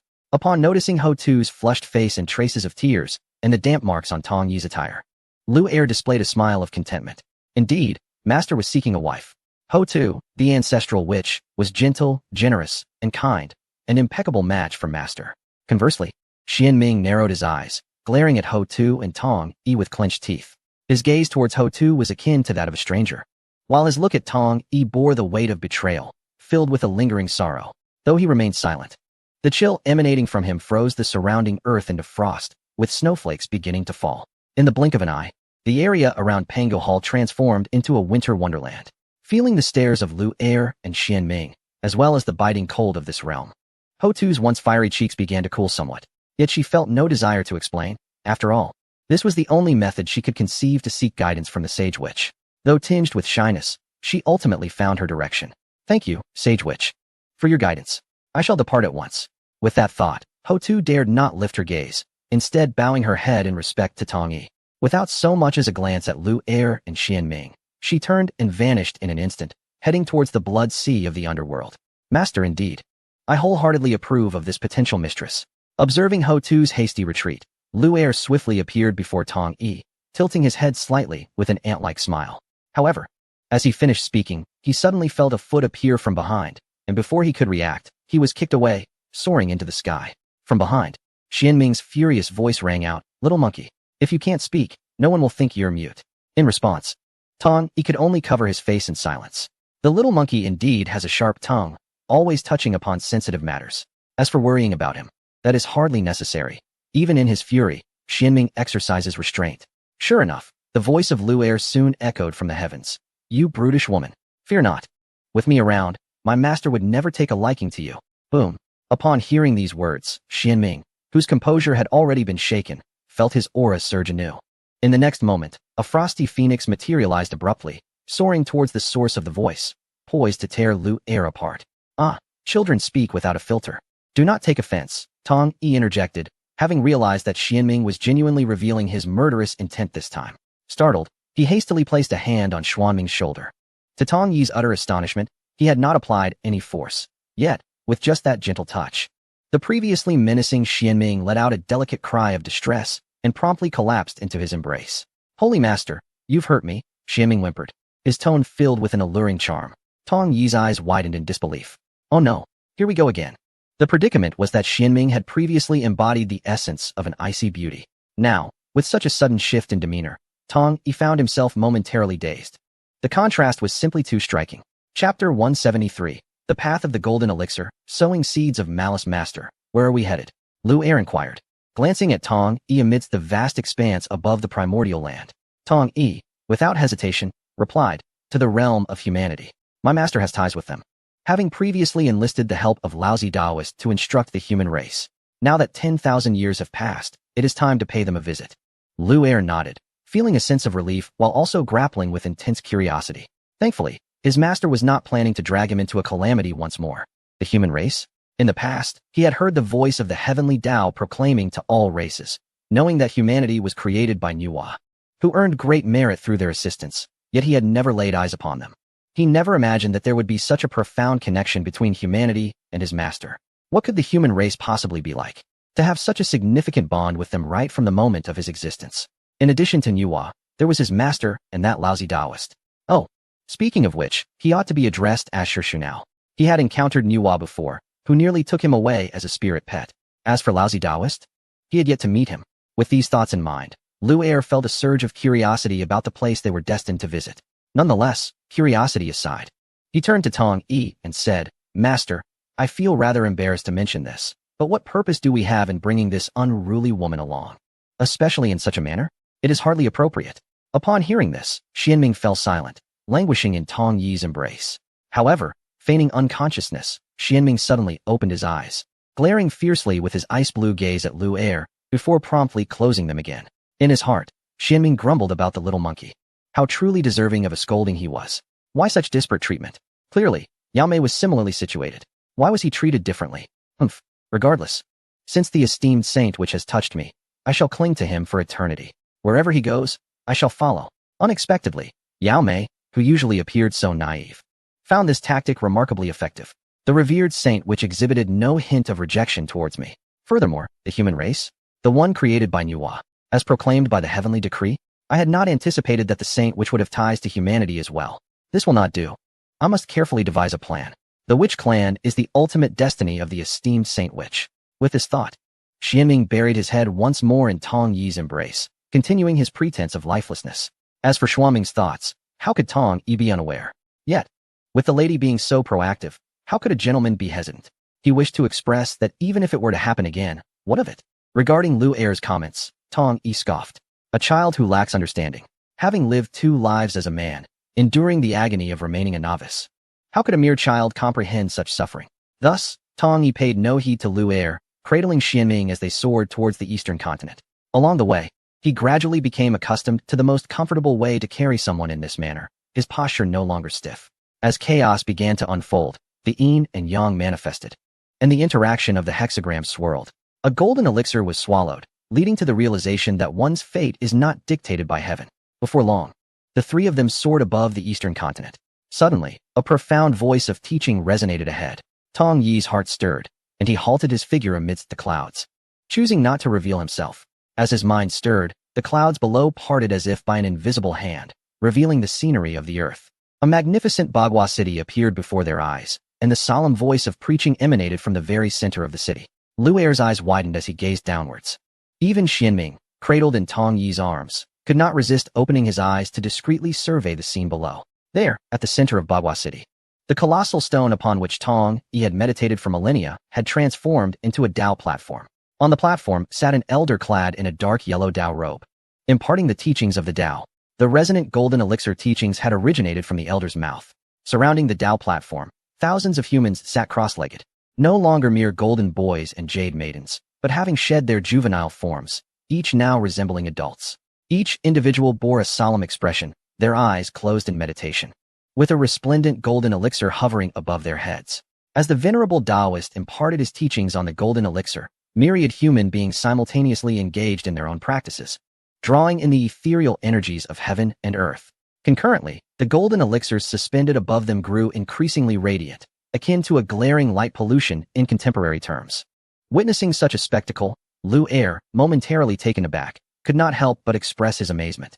He turned to Tong Yi and inquired, Master, is that old man my Shirshu? And those young men and women, are they truly human beings? Do they emerge in human form from birth? How extraordinary! The envy in Lu Er's voice was palpable. He had toiled for many years, enduring tribulations to finally assume human form only upon attaining the golden immortal status. Yet, the myriad human beings below lacked even the cultivation of an earth immortal and were already in human form. It was evident to all that these beings did not transcend their mortal coil merely to undergo transformation. Rather, they were born in human guise. At that moment, Tong Yi furrowed his brow as he gazed downwards, a flicker of dissatisfaction crossing his eyes. In response to Lu Er's question, he offered no concealment, nodding slightly as he elucidated, "That is not your Shi Shu, but rather the benevolent remains of your father's Shi Shu, the venerable Taoist. Indeed, these myriad human beings emerge in human form from birth. This is their sole advantage, as they require no tribulations to transform. However, that advantage is now lost." The final thought lingered unspoken in Tong Yi's mind. Upon arriving in this place and witnessing the venerable Taoist imparting the teachings of the golden elixir to humanity, Tong Yi felt a mix of validation and disappointment. Ultimately, the venerable Taoist could not alter the innate intentions of his true father. Despite his good intentions, he remained entangled in malevolent causes. The golden elixir path, known as the 9 transformations of the golden elixir, sounded grandiose, reminiscent of the profound techniques practiced by the primordial deity Pangu. Yet, it harbored countless flaws, arguably ranking among the least favorable cultivation methods of the primordial era. Below the earth immortal tier, it consisted of 5 realms: refining essence into qi, refining qi into spirit, refining spirit into void, merging void with Tao, and transcending tribulations to attain immortal status. These 5 realms appeared flawless, seemingly tailored for humanity. However, they concealed numerous pitfalls. The very foundation, refining essence into qi, was fraught with issues. This technique was not designed for the thousands endowed with innate Tao bodies. Rather, it is more suitable for mortals. In other words, at the inception of this practice, the sage intended to squander the potential of these 1,000 individuals blessed with innate Tao physiques.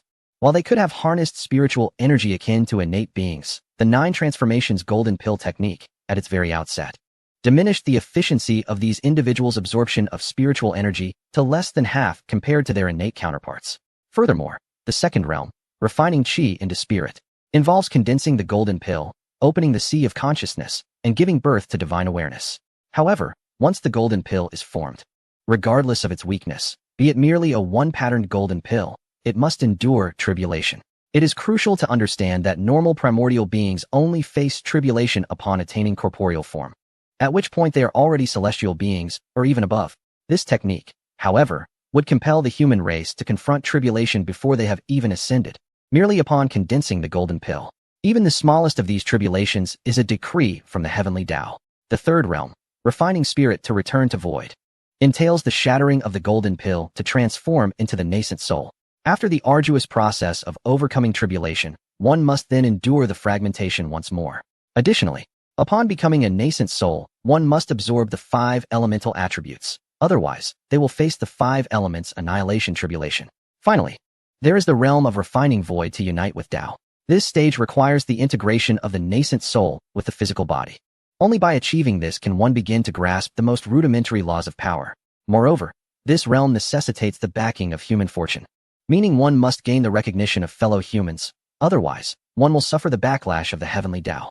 Only after overcoming the heavenly tribulation can one step into the most elementary, celestial realm of the primordial world. Overall, this technique is utterly treacherous. Once one embarks on this path, they leap into a pit from the very first step, constantly facing tribulation after tribulation, resulting in the demise of countless individuals. Ultimately, one might reach a realm that other primordial beings attain upon their emergence. Tong Yi harbored deep resentment towards this situation, feeling a kinship with his past self. The human race was indeed suffering. As for the sage's motivations, it is evident that during his millennia of tempering within the Pangu Hall, he gleaned the opportunity to attain sainthood, which involves establishing the human teachings. The golden pill technique was his initial step to lay the groundwork for this teaching, digging a pit for others to fall into. The more individuals who practice the golden pill technique, the greater the fortune accrued by the human teachings. Conversely, the more practitioners who perish, the more the teachings will ultimately benefit. Finally, the condensation of the golden pill resembles a spiritual elixir forged from flesh, blood, and soul, serving only as a feeble tool for the human race. Yet for foreign races, it will be a veritable treasure. In the future, the human race will not only face the tribulations of the heavenly Tao, but also the covetous desires of myriad races in the primordial world. When the foreign tribes discover the remarkable uses of the golden elixir, it will also herald a cataclysmic disaster for humanity. This is the source of Tong Yi's sighs and disappointment. As a fellow disciple of the Xianmen, he taught Nuwa to create humanity, entrusting the race to the benevolent corpse of Laozi.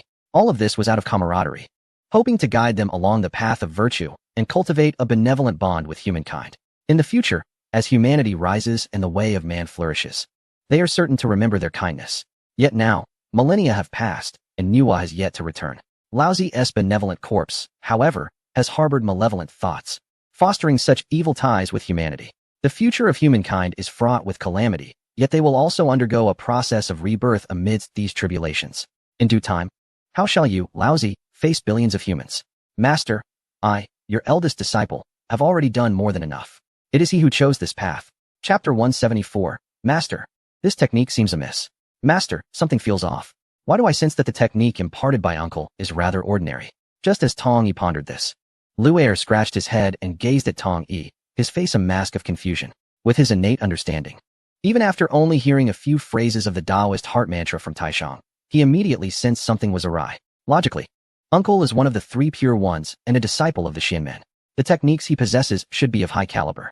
Yet, the golden elixir method he is currently imparting to humanity appears subpar.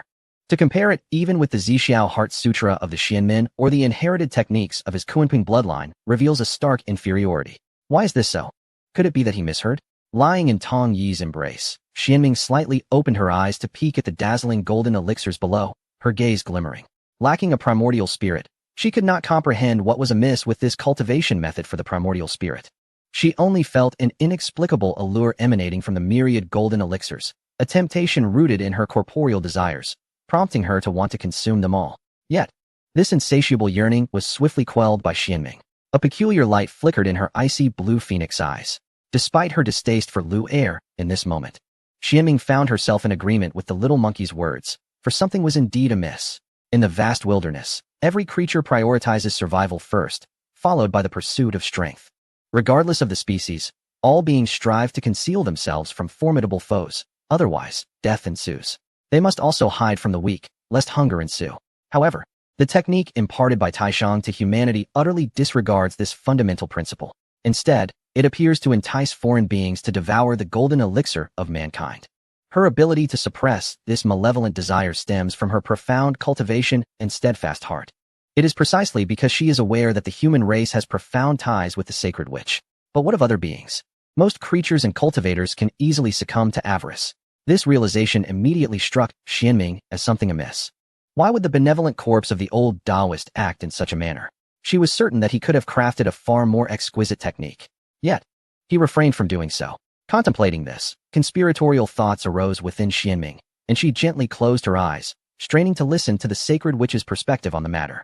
Tong Yi noticed the subtle movements in his embrace, and, upon discerning Lu Er's words, could not help but shake his head slightly. The move by the Supreme was woefully clumsy. Xianming could see it clearly. After all, she was a matriarch of a primordial witch tribe, a diminutive woman who had lived for countless years. Yet even Lu Er, this wayward disciple, could perceive the folly. Supreme, are you truly oblivious to the magnitude of your blunder? My ignorance pales in comparison to yours, for I cannot discern any flaw in this technique. You, Simeon, dare to question your master's uncle? He is the transformation of Pangu's primordial spirit, the foremost of the three purities. However, Tong Yi merely shook his head without delving into a deeper explanation, opting instead to reprimand his wayward disciple. He was acutely aware of his pupil's mischievousness and childlike innocence. Should he reveal the root of this issue, the disciple would undoubtedly act out of indignation, driven by the ties between humanity and himself. Therefore, it was better left unsaid. Lu Er had been eagerly straining to hear his master's acknowledgement and perhaps praise for his discerning insight. Yet, he was abruptly thrown into a state of self-doubt by those words. He could not help but pout, muttering in discontent. What of the three purities? It does not grant them an extra egg. Suddenly, a burst of laughter erupted from Tong Yi's embrace. It was Xianming, who had been awaiting the sacred witch's explanation, only to be met with such a whimsical exchange. Unable to contain herself, she laughed aloud, though she quickly stifled her amusement, burying her face back into Tong Yi's arms, continuously murmuring to herself, "Do not notice me, do not notice me, do not notice me. Oh, no more pretense? Barbaric woman, cease your act and tell me, is there not something amiss with this technique?" Lu Er, still stung by his master's reprimand, felt a surge of indignation at being observed by this untamed woman. Upon hearing those words, Xianming remained silent, continuing her charade of ignorance. She could discern that the sacred witch was not oblivious to the peculiarity of the golden elixir. On the contrary, the sacred witch had long been aware. However, he had his own considerations and chose not to expose it directly. It appeared that the depths of the human race were growing increasingly profound. Upon returning, it is imperative to confer with the brethren regarding the appropriate stance towards the human race. I am inspired to establish the teachings of humanity, aimed at enlightening the minds and hearts of the people. The essence lies in imparting the moral principles of humanity and the laws of human relationships. Through the power of education, we shall cultivate a civilized world, collectively advancing the prosperity of humankind. At this moment, the golden elixir techniques abruptly ceased. The esteemed sage, who had been imparting wisdom, rose suddenly, addressing the multitude of humanity with a resonant voice. Upon this proclamation, all individuals withdrew from their meditative states, reclaiming their golden elixirs within themselves. They opened their eyes, casting their gazes upon the sage, their expressions reflecting both reverence and confusion. The notion of establishing a new doctrine? What is this concept? Was not the transmission of teachings proceeding smoothly? Why the sudden proposal for the establishment of a doctrine for humanity? Yet it seemed to promise great benefits for the human race. Instantaneously, over 9,000 individuals turned their attention towards the 8 figures seated prominently at the forefront of the platform. These 8 were the progenitors of humanity, bestowed with divine merit by the heavenly path and surnamed by their revered father. Since the departure of the Holy Father, all decisions have been collectively deliberated by these 8. Their judicious choices have been instrumental in the rapid advancement of human civilization. Thus, in the absence of the Holy Father and Holy Mother, the multitude instinctively looked to these 8 ancestors for guidance, eager to discern their resolution. Feeling the weight of countless gazes upon them, the leaders, including the likes of the Zi clan, the Wuchao clan, the Shinnong clan, and the Swearen clan, rose in unison, exchanging glances that revealed mutual perplexity. The prospect of establishing a doctrine seemed monumental. Why had the teacher not forewarned them? Why such an abrupt announcement? Just as the 8 ancestors were about to inquire further, a sudden thunderous sound echoed from the heavens above. Chapter 175, The Establishment of the Doctrine by Laozi. Lu Er, I, too, can partake. With a resounding boom. As the sage had just risen and concluded his statement, a clap of thunder erupted from the skies, reverberating throughout the realm. In the next moment, clouds billowed and swirled, converging above the city in a magnificent display of auspicious clouds. These clouds radiated with strands of golden light, transforming the surroundings into a resplendent golden hue. Witnessing this spectacle from the celestial heights, Tong Yi and his companions were the first to observe the unfolding events. In an instant, the previously feigned slumber of Xianming was shattered as he straightened up in Tong Yi's embrace, his face a mask of disbelief. The witch tribe, known for their mastery of the physical form, pursued the path of attaining sanctity through corporeal means.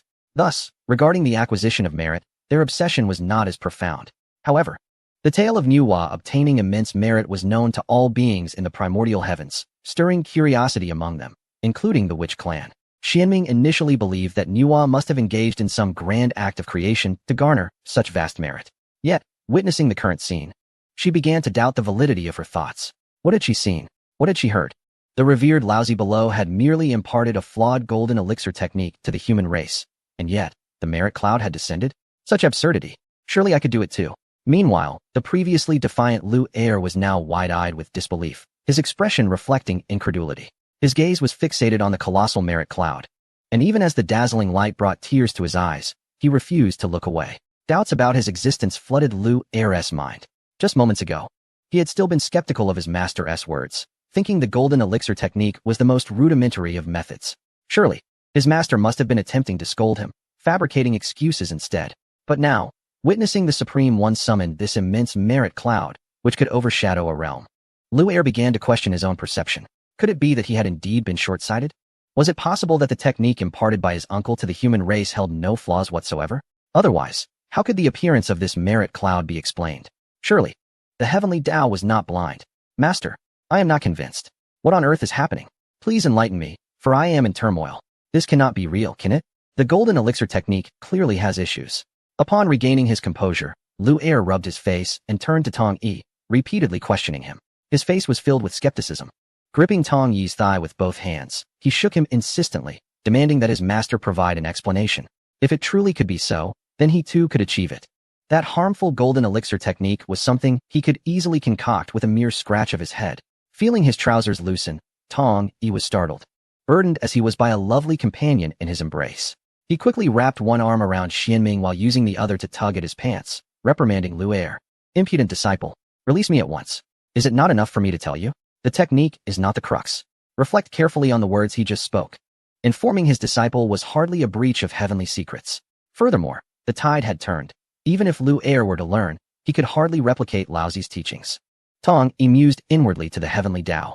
Yet his words ignited a spark in both Xianming and Lu Er, prompting them to delve into recollection. In the center of the Bagua city, the venerable Taoist spoke with profound emotion. At the moment when the thunderous sound echoed, the 8 leaders of the human race, who had intended to speak, were momentarily struck dumb, their gazes lifted towards the heavens. Meanwhile, the venerable Taoist on the platform was moved to tears, trembling with excitement as he gazed skyward. It was accomplished. It was indeed possible. The establishment of the human sect was truly within reach. He murmured to himself repeatedly, his snow-white beard quivering in tandem, his grip on the whisk tightening until his knuckles turned pale. No one could fathom the depth of his elation at that moment. Over the course of nearly 20 millennia, he had devoted himself to the human race. For the beings of the primordial world, 20,000 years pass in the blink of an eye. However, during this span, the venerable Taoist endured a tumult of emotions, unexpected joys, anticipations, disappointments, and despair. In the first 10 millennia, he received unexpected divine merit and harbored immense hopes, believing that it would come easily. Yet, after 800 merits, the flow ceased abruptly. In his darkest hour, his elder brother urged him to impart cultivation methods to humanity, igniting a flicker of hope once more. Initially, he aspired to create the most suitable and supreme cultivation technique for the human race. However, during this time, the primordial essence of Laozi intervened, engaging in dialogue and hindering his progress. Laozi informed him that with the absence of his elder brother and Yuhua, it was the opportune moment for him to take the reins of humanity. For Laozi believed that the ability of humans to attract the continuous bestowal of divine merit signified that they would become favored by the heavenly Tao, destined to rise and possibly surpass the Witch clan to become the foremost race in the primordial world. Should they seize control of humanity at this juncture, a vast reservoir of fortune would flow abundantly to them. Initially, the venerable Taoist was reluctant. Whether out of fear of his elder brother or a sense of morality that forbade such actions, he declined Laozi's proposition. Upon learning of this, Laozi resolutely abandoned the method of severing the 3 corpses, inundating him with various malevolent thoughts and obsessions, corrupting his purity. Ultimately, after traversing a myriad of emotional upheavals and internal conflicts, the venerable Taoist succeeded in creating the golden elixir scripture. Through teaching humanity and ongoing exchanges with his primordial essence, he devised a more sophisticated method to control the human race, known as the establishment of the human sect. From that moment on, anyone who cultivated the 9 revolutions golden elixir scripture would be compelled to join the human sect. Only by becoming part of the human sect could one transcend numerous tribulations and achieve the realm of earth immortals, subsequently accessing the teachings of celestial immortals and true immortals. Furthermore, he had already meticulously arranged various obstacles within the subsequent teachings that would defy the heavenly Tao, leading to the descent of calamities. Thus, regardless of how the human race strives for cultivation, they will continuously fall, sacrificing their lives to nourish the teachings of humanity. Step by step, all the fortunes of the human race will converge into the doctrine, enhancing both it and its essence. Such a flawless scheme, as it neared completion, filled the Supreme One and Laozi with immense excitement, admiring their own ingenuity. Yet, they were acutely aware that this plan was not without its complications. The gravest concern was that once it commenced, it would inevitably offend the eldest brother. However, the immense fortune and merit of the human race compelled both Laozi and the Supreme One to resolutely decide to face that offense. Once they attained the status of sages, what could the eldest brother do? He would be powerless against them. Furthermore, did this matter pose any issues for him? His true intent was undeniably to benefit and educate humanity. Even if this issue reached their venerable teacher, he harbored no fear of retribution. Hence, until the plan was complete, it was imperative that the eldest brother remain oblivious. Should he discover it, not only would the scheme fail, but it would also invite a multitude of troubles. Consequently, over the years, during the process of imparting the golden core techniques to humanity, the Supreme One had been fervently praying for the eldest brother's absence. He lived in constant trepidation, as if each day were a festival of dread. Now, as they approached the final step, he had just declared the establishment of the human doctrine when auspicious clouds of merit truly appeared in the sky. What did this signify? It confirmed that his plan with the essence had succeeded. Even if the eldest brother were to appear at that moment, he felt no fear. Younger brother, may you be well. But just as this thought crossed his mind, An extremely indifferent voice emanated from the heavens. The Supreme One, who had been quivering with excitement, suddenly stiffened, his face paling. Chapter 176, a fist directed at Lao Zi's corpse younger brother. May you be well. As these words resonated, the Supreme One, who had just moments ago been exhilarated by the sight of the auspicious clouds, became utterly frozen. By the time he regained his senses and widened his eyes to gaze at the heavens, the visage of that eternally handsome face met his gaze, extinguishing the last flicker of hope in his heart. In that instant, he felt as though the appearance of this figure rendered all the golden light of the universe utterly dim. Simultaneously, he cursed himself for his ill-omened words. After so many years of speaking, not once had his words yielded any consequence. Yet today, a moment of arrogance had suddenly proven prophetic. Now that the eldest brother had arrived and discovered his machinations against humanity, what was he to do? Holy Father, you have finally returned. It has been over 10,000 years. Holy Father, we have missed you dearly. Where is the Holy Mother? Why did she not return with you? We bow before you. Holy Father, please look. This is the garment-making technique I have mastered over the years. I can weave exquisite and beautiful robes now. In stark contrast to the Supreme One. At the moment the voice of Tong Yi resonated, a multitude of human beings turned their gaze towards the source. Indeed, they beheld the figure they had long awaited appearing on the horizon. Instantly, those who had intended to inquire of the Supreme One about the teachings of humanity cast aside their questions. Their hearts filled with exuberance as they cheered and saluted Tong Yi from the heavens. Some expressed their yearning, while others showcased the fruits of their years of learning. Having just descended from the sky, Tong Yi found himself enveloped by a throng of eager human admirers. The once following disciple, Lu Er, upon touching the ground, was swiftly swallowed by the sea of humanity, left disoriented and bewildered. By the time he gathered his bearings, he found himself outside the crowd, his expression one of dismay. What was this sanctity? Wasn't he that his esteemed master? These humans dared to claim his mentor for themselves. Not only Lu Er, but even Xian Ming, cradled in Tong Yi's arms, was not spared from the tumult. In an instant, he was jostled away from Tong Yi's embrace and stood dazed in an open space. His expression equally perplexed. How could a dignified ancestor shaman be so unceremoniously pushed aside? The great shaman should have held on to him more securely. Yet at that moment, both Xian Ming and Lu Er realized that Tong Yi was no ordinary being to the human race. It was evident that his significance extended far beyond the simple notion of causality he had conveyed. The implications of this causality were profound. Xian Ming furrowed his brow. His phoenix eyes filled with suspicion. The great shaman was indeed a saintly figure. But who was this saintly mother? The insufferable Nuwa dared to contend for a man with her. Meanwhile, the multitude of humans paid no heed to the forlorn figures of Lu Er and Xian Ming behind them. Their faces flushed with fervor. Their eyes fixated solely on the great shaman.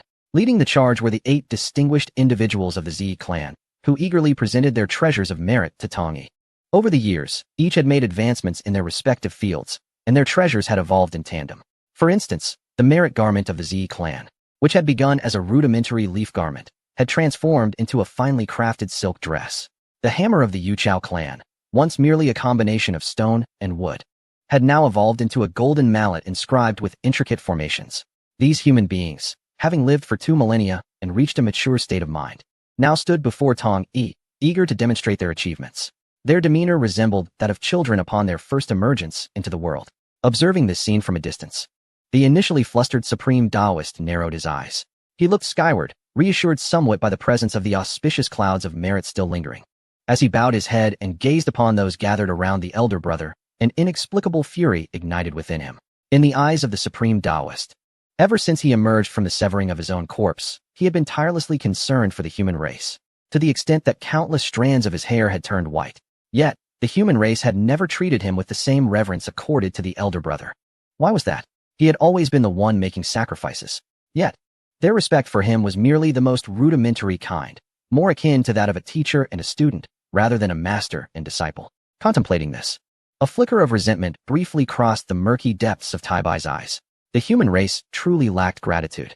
His establishment of the human sect was undeniably justified. Such a human race deserved to undergo the relentless purification of the heavenly Tao to rid themselves of these base inclinations. However, these thoughts merely flitted through his mind. Once he had restored his previously chaotic state of mind, the Supreme Taoist regained his composure and hurriedly bowed in greeting to Tong Yi, saying, "Supreme Taoist pays his respects to the elder brother. It has been eons. How does the elder brother fare? Your foolish Didik has not disappointed your lofty expectations and has finally guided the human race onto the path of immortality. I humbly invite your esteemed brother to assess our progress. Upon hearing the Supreme Taoist words, Xianming and Lu Er couldn't help but roll their eyes in unison. They mused silently. This fellow truly has a thick skin. He appears ethereal and otherworldly, yet his mind is filled with schemes. I wonder if the true form of the old Taoist is also like this. Lu Er pondered further. Is the benevolent corpse conjured by our master's method of severing the three corpses truly of this nature? It feels akin to encountering the two Western sages, hypocritical. Once I return to Zixiao Palace, I must certainly consult with the master about you. Hearing the Supreme Taoist's address, Tong Yi among the crowd waved his hand, signaling for the multitude of humans to quiet down. In an instant, the clamor ceased. Each member of the human race stood obediently, their faces flushed as they gazed at the Holy Father. At this moment, Tong Yi turned his attention to the Tao platform, exchanging a long-distance gaze with the Supreme Taoist. However, Tong Yi simply shook his head and smiled, saying, "Junior brother, does the benevolent corpse reap malevolent causes? Is that truly satisfying?" At these words, the Supreme Taoist's previously composed countenance abruptly changed. His eyes widened as he stared at Tong Yi, his heart racing with dread. It was over. He had been discovered, and the elder brother had completely torn off the facade, leaving him with no semblance of dignity. "Elder brother, what do you mean by that?" The Supreme Taoist feigned ignorance, though the tremor in his voice betrayed his true state of mind. "Ah, such disingenuousness. I detest pretentious individuals. If that is the case, let your true form speak with me," Tong Yi replied, shaking his head in impatience. Without a moment's delay, he unleashed a punch. Chapter 177, Shindu. You dare to defy the Holy Father? Ah, elder brother. It is a misunderstanding. Upon witnessing the scene, Tong Yi wasted no time and unleashed a powerful punch. The Grand Master's eyes widened in shock, his complexion turning ashen. He could scarcely comprehend how this senior disciple, despite being a member of the same sect, dared to act so recklessly. Yet, such thoughts seemed trivial now, for the murderous intent emanating from this senior brother was palpable. He genuinely intended to kill. In this moment of peril, while the Grand Master desperately called out to his true self, he hastily transmitted a message to one of the myriad human beings present. "Hold on, Holy Father." Just as the situation reached a critical juncture, a figure surged forth from the crowd, shouting loudly as he positioned himself directly in the path of Tong Yi's fist. The sheer force of the impending blow left him trembling, drenched in sweat. Yet, astonishingly, despite the fear etched across his face, the determination and madness gleaming in his eyes overshadowed his trepidation. Clearly, he was taking a gamble, wagering that the Holy Father would halt his advance and would not slay him. The outcome soon became evident. The once destructive punch lost all its potency in an instant. At the very moment it was about to strike him, the fist was retracted. The entire sequence, from the Grand Master's bow to Tong Yi's assault, culminating in the young man's intervention, transpired in a mere 3 breaths, though it seemed convoluted when recounted. At that moment, all present were rendered speechless, their gazes shifting from their teacher, the Grand Master, to the Holy Father, and finally to their brother. A collective sense of astonishment and confusion swept over the human onlookers. What had transpired? Why did the Holy Father and the Grand Master, after millennia apart, resort to violence without hesitation? Why did the Holy Father accuse the Grand Master of wrongdoing? Furthermore, it was evident from the Holy Father's demeanor that he harbored no intention of mercy. He was clearly poised to deliver a fatal blow to the Grand Master. What circumstances were unfolding that were beyond their comprehension? Most astonishing of all was the man who had dared to shield the Grand Master, placing himself in front of the Holy Father, none other than their brother, Xuandu. "Xuandu, what are you doing?" "Holy Father, please forgive Xuandu. He surely acted without malice." "Xuandu, kneel at once. Apologize to the Holy Father, no matter what transpires.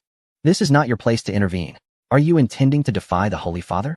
As the realization dawned upon them, the multitude of human beings began to shout at Xuandu, some even kneeling before Tong Yi in a desperate plea for mercy on Xuandu's behalf.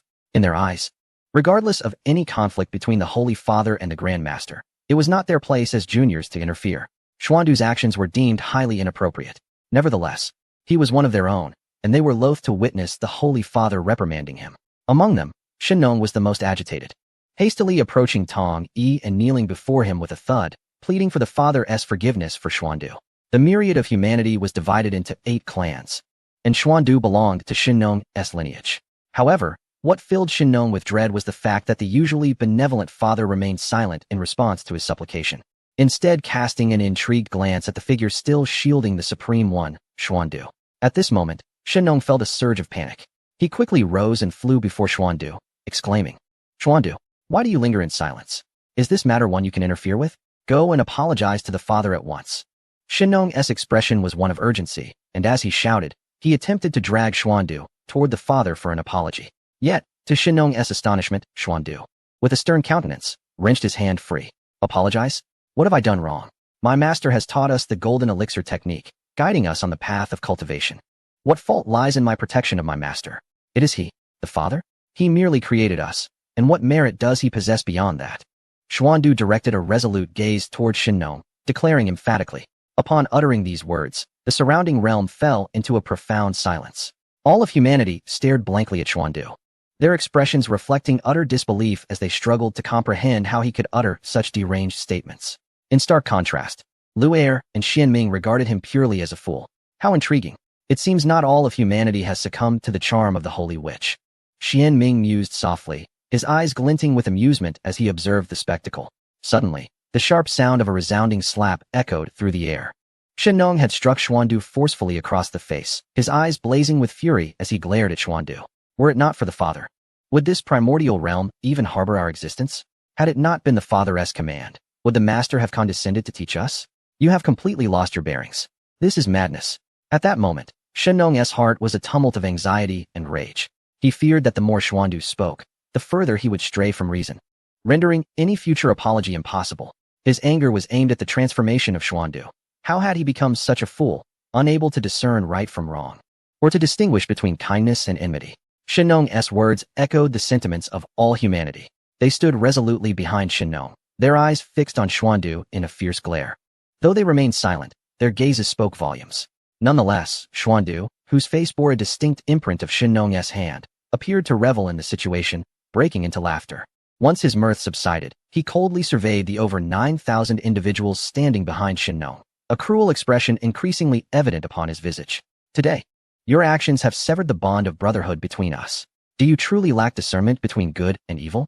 Our teacher has devoted immense effort to guide us. Well, what has he imparted to us? In my view, the teacher is 100-fold, 1,000-fold greater than he. The cold, stern voice of Xuandu reverberated throughout the entire Bagua city. Every member of the human race who heard these words wore expressions of disappointment and indignation.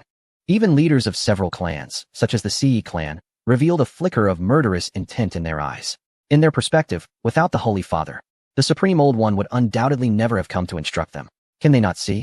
Each time the Supreme imparts a new skill, should he discover the absence of merit, he shall not delve deeper into the teachings. Does he see the human race? No, he sees merit. Without merit, they can easily imagine that this so-called powerful being would not spare them a glance. Rather than a benevolence, this is more akin to an exchange. Since it is a transaction, where is the benevolence? Shinnong, you are failing to govern your subordinates. If you cannot take action, shall I step in? Damn Xuandu. Have you been bewitched? Supreme Teacher, what is the truth behind this matter? Are you manipulating Xuandu? Moreover, I was interrupted earlier. I wish to inquire about the meaning of the doctrine of establishing humanity you mentioned. As many of the human race observed Shinnong struggling to restrain Xuandu, they instinctively took a few steps forward, their murderous intent boiling over. Simultaneously, they cast glances at the Supreme Taoist, who remained silent on the platform. Are the human race fools? Certainly not. On the contrary, they possess exceptional innate talents. First, the Holy Father expressed doubts about the Supreme. And then Xuandu suddenly transformed into a person willing to risk everything to protect the Supreme. This immediately led them to the realization that everything was likely a scheme devised by the Supreme. Xuandu? He is utterly brainless, utterly bewitched. You truly have poor judgment.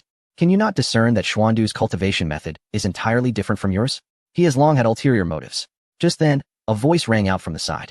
The crowd turned to see that the speaker was the youth who had arrived with the Holy Father and had been pushed aside by them. How could someone who came with the Holy Father be an ordinary person? Could it be that his words hold truth? Has Xuandu truly betrayed them? Chapter 178. The golden core shatters, revealing pure qi. Impossible. You speak nonsense. Xuandu grew up alongside me. How could I not know his character? He cultivates the same method as us. It is all golden core technique. I have seen his golden core. Just as the crowd contemplated the veracity of Lu Er's words, Shinnong roared, his eyes bloodshot with fury. In that moment, he paid no heed to the fact that Lu Er had accompanied the Holy Father, but instead sought to defend Xuandu. Born of the divine farmer, he possessed extraordinary alchemical skills, achieving success in his first attempt at concocting elixirs from herbs, thus receiving the blessings of the heavenly way.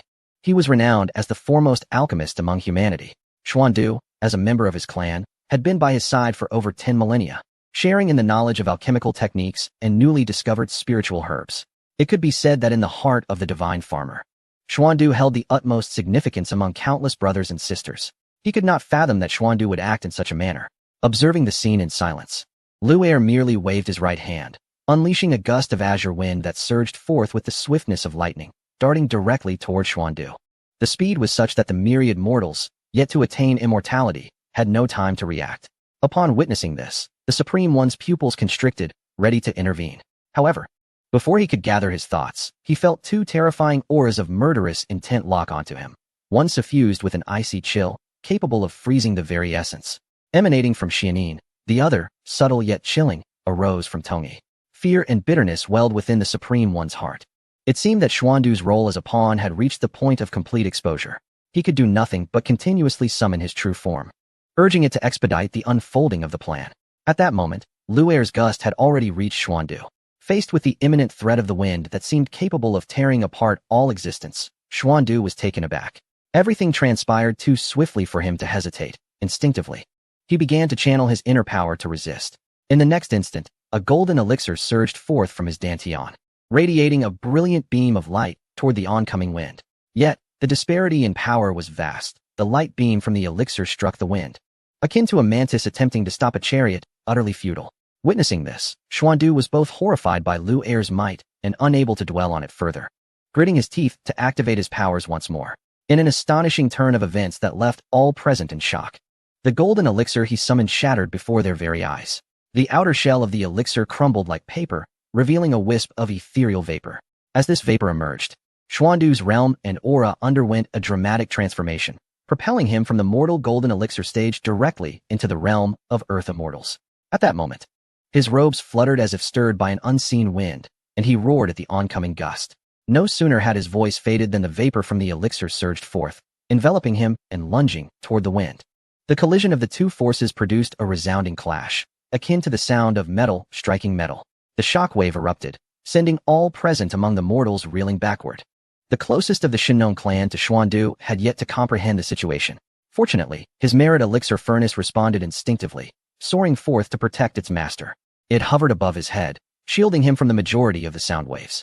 The other 7 clan leaders also sensed the urgency and summoned their own merit treasures to safeguard the remaining members of the human race.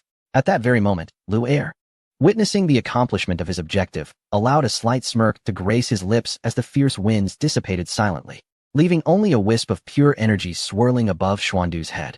With his prowess, if he genuinely intended to strike Xuandu, would the latter have had so much time to react? This was merely a ruse to ensure that these naive children of humanity could discern the truth. What on earth is happening? Xuandu, where is your golden elixir? Could it be that your cultivation method differs from ours? What is this technique? Its essence bears a resemblance to that of the Supreme Teacher. Xuandu, you must provide us with an explanation. Master, do you intend to remain silent? What have you done to Xuandu? What wickedness have you committed? Otherwise, why would the Holy Father take action against you? The entire sequence of events transpired with alarming swiftness. From Lu'er's strike to Xuandu's summoning of the golden elixir, to the elixir shedding its disguise and revealing its pure essence. This scene undoubtedly left the entire human race in profound shock. The multitude of humans took several breaths to recover, then turned to Xuandu and the Supreme Teacher with fervent inquiries. The Supreme Teacher remained silent. It was not that he desired to withhold his words, but the murderous intent emanating from Tongyi and Xianin bore down upon him, rendering him incapable of movement. Any misstep would mean his demise. He could only cast furtive glances at the merit clouds in the sky, internally raging, how much longer must I endure? If this drags on, I will not be able to hold on. Soon, just one more step. You must endure. Atop Kunlun Mountain, the Taoist Laozi sat cross-legged within the 8 Sceneries Palace, muttering to himself. Before him, the Taiji diagram spun continuously, radiating a luminous interplay of black and white. Within the diagram, 63 lines of prohibitions emerged, of which 62 had been successfully refined. At that moment, Laozi was exerting all his efforts to refine the final line of prohibition. The instant the Supreme Teacher announced the establishment of the teaching and the merit clouds appeared, Laozi suddenly felt a stirring. The reason the merit clouds had manifested yet the merit had not descended was that the establishment of the human teachings was no mere formality. It required an artifact capable of suppressing the fortune of the human teachings. Evidently, the Taiji diagram, one of the 3 fragments of the primordial divine acts, was the most suitable treasure for this purpose. However, despite having possessed this artifact for tens of thousands of years. Its elevated rank and multitude of prohibitions meant that he had yet to fully refine it, with only the final line remaining. Hence, Laozi found himself in such a state of urgency. Because the thing he feared the most had transpired, the senior brother uncovered his scheme. Without a moment's hesitation, he sought to slay his benevolent corpse. Now, the only solution to this predicament lay in completely refining the Taiji diagram, utilizing it to suppress the teachings of humanity. Once the merits were accrued, he would attain sanctity, becoming a sage like his senior brother. All problems would be effortlessly resolved. Thus, while forging the final forbidden pattern, the Taoist Laozi could only communicate silently with the benevolent corpse in his heart, urging it to delay, and delay. Hurry. Desperate measures. Gazing at the last forbidden pattern of the Taiji diagram, the anxious Taoist Laozi shouted furiously, his fingers, a blur, hastening the pace of his intricate gestures. Chapter 179. The Six-Eared Xuandu. A single punch to vanquish the supreme, ha ha ha. Indeed. What I cultivate is not the rudimentary golden core technique that you all practice. I am engaged in the authentic teachings of my master, the unfeeling technique of the supreme. So what if you have discovered it? Once the teachings of humanity are established, I shall be the sole disciple of my master. You are not worthy even to carry my shoes. At this moment, Xuandu, after experiencing a wave of shock, felt an overwhelming fury rise within him as he faced the skepticism of the human race. In that instant, he no longer wished to wear a facade. After his outburst, Xuandu turned to glance at the supreme behind him, who stood unmoving like a mountain, imparting immense courage and conviction to him. At that moment, a strand of pure energy descended, hovering in his palm. Xuandu, with a cold and disdainful gaze, surveyed all his fellow brothers and sisters who had emerged with him. He continued, his voice sharp, "Do not blame my master. He has said that your talents are too inferior. Among thousands, only I possess the qualification to cultivate the evolved version of the Golden Core technique. The reason for masquerading as a Golden Core was merely to pity you. Sharing this with you matters not. After today, I shall accompany my master to establish the teaching grounds of humanity. We shall never meet again." Upon hearing Xuandu's own admission, the gathered human beings stood rooted in place, their faces reflecting shock as they gazed at the Xuandu they had grown up with. In that moment, they felt an overwhelming sense of estrangement and chill. Although the myriad of humans had been divided into 8 clans, the rapid development of Bagua City into such a splendid visage was a testament to the unity and affection of humanity. Yet today, Xuandu had personally shattered the beauty they held in their hearts. For a moment, none wished to speak. They merely regarded Xuandu with icy stares. At that instant, all words lost their significance. This brother had long since forsaken them. Only one individual remained present, slowly advancing, gazing at Xuandu with a foolish expression. "You have been deceived, Haven Tiyu? This entire scenario is a fabrication, is it not? He has tricked you, hasn't he?" Shinnong stared at Xuandu, his voice vacant with inquiry. The repetition of Haven Tiyu represented the last bastion of trust within his heart. Boom. In the next instant, a stream of pure energy surged from Xuandu's hand, fiercely striking Shinnong. It shattered the final defense of trust that resided in his heart. Clang. In a moment of peril, Shinnong's merit elixir furnace intervened once more, steadfastly withstanding Xuandu's onslaught. Yet, the residual force sent Shinnong careening backward. Damn it. Upon witnessing this, Zi waved her sleeve. 2 vibrant ribbons flew forth, catching Shinnong securely and gently placing him on the ground. "Xuandu, you truly deserve death." Zi turned, her gaze ablaze with fury, her pretty face marred by frost. Poised to strike again. The other clan leaders were equally incensed. Betraying them was one thing. To lay hands on Shinnong was an affront to the entire human race. Instantly, beams of golden light erupted from their hands. 7 merit treasures simultaneously resonated, each exuding immense murderous intent, determined to slay the traitor Xuandu right then and there. It was not merely the 7 of them. The rest of humanity was equally disheartened, their eyes filled with profound grief and wrath as they gazed upon Xuandu. How could he harm such a noble leader as Shinnong? And what of the rest of them? Wait. However, the injured Shinnong, disregarding his pain, hastily rose to intercept them. Let him go. There is no need for further discussion. His face was pale, the blood at the corner of his mouth yet to be wiped away. With arms outstretched, he looked upon the 7 clan leaders, pleading with a tone steeped in endless sorrow. You. Witnessing this scene, Zi and the other leaders furrowed their brows, casting reproachful glances at Shinnong, who asked for your pity. At that moment, an enraged roar erupted from behind Shinnong. In the next heartbeat, everyone's expression shifted dramatically as they simultaneously beheld Xuandu unleash another surge of pure energy, hurtling toward Shinnong's unguarded nape. No! Zi and the others cried out in alarm, hastily summoning their merit treasures. Yet, in comparison, Xuandu had already ascended to the realm of Earth Immortals. Their response was far too slow. Shenong seemed to sense something amiss. Instead of evading, he merely closed his eyes in that fleeting moment. In that instant, in his mind, memories of every moment spent with Xuandu flickered incessantly. From their youthful days together to their present adulthood, from their first attempts at herb refinement to the subsequent alchemical practices, scenes flashed before him. Tears of release cascaded down his cheeks. Shenong had completely resigned himself to despair. Suddenly, a piercing sound erupted behind Shenong, accompanied by the astonished gasps of countless human beings. 1 breath, 2 breaths, 3 breaths. Shenong felt no imminent approach of death. He couldn't help but open his eyes slightly. The first sight that greeted him was the expressions of relief and gratitude on the faces of the crowd. Turning his gaze, he beheld a young lad standing behind him, who merely extended 2 fingers, firmly pinching Xuandu's pure essence within them. He had survived. A wave of relief washed over Shenong, and his eyes brimmed with gratitude as he looked at the young man. Thank you for your assistance. I vow to repay this life-saving grace in the future. The one before him was none other than Lu Er. In response to Shenong's gratitude, Lu Er merely rolled his eyes at him. Do not thank me. Direct your gratitude towards my master. After all, he is your holy father. As for me, I find you utterly detestable. You show him kindness, but what of his feelings? Do you think he would express gratitude towards you? That's utterly laughable. I can only save you this once. Should you act foolishly again, you may very well meet your end. The disdainful voice of Lu Er rang out, leaving Shenong feeling both shameful and astonished. He gazed at Lu Er's receding figure, struck by the otherworldly aura surrounding him, resembling a celestial being. It was no wonder he was so formidable. He was indeed a disciple of the Holy Father. At that moment, Shenong recalled the existence of the Holy Father. A wave of terror surged within him. The Holy Father had clearly appeared early on. Yet, why had he assumed the Holy Father was absent during the unfolding events? Indeed, as he turned to look, he saw Tong Yi standing at the back of the crowd. Shenong immediately knelt down with fervor. Holy Father, I have realized my mistakes. Tong Yi gently waved his hand and spoke softly. One learns wisdom through adversity. You will encounter much more in the future. Meanwhile, upon hearing Lu Er's words, the supreme Taoist on the Tao platform couldn't help but narrow his eyes. My senior brother has a disciple? Does that mean this young lad is the 3rd-generation grand disciple of the Xuanguan? Thinking thus, he widened his eyes, fixating intently on Lu Er, eager to discern his origins. Yet the more he looked, the more astonished he became. Beyond his cultivation, there was nothing visible. How could this be? Return my pure essence. Xuandu exclaimed in both shock and fury, immediately directing an angry roar towards Lu Er. He had thought he could withstand Lu Er's gale and had underestimated him. After all, the appearance of the opponent was merely that of a youth.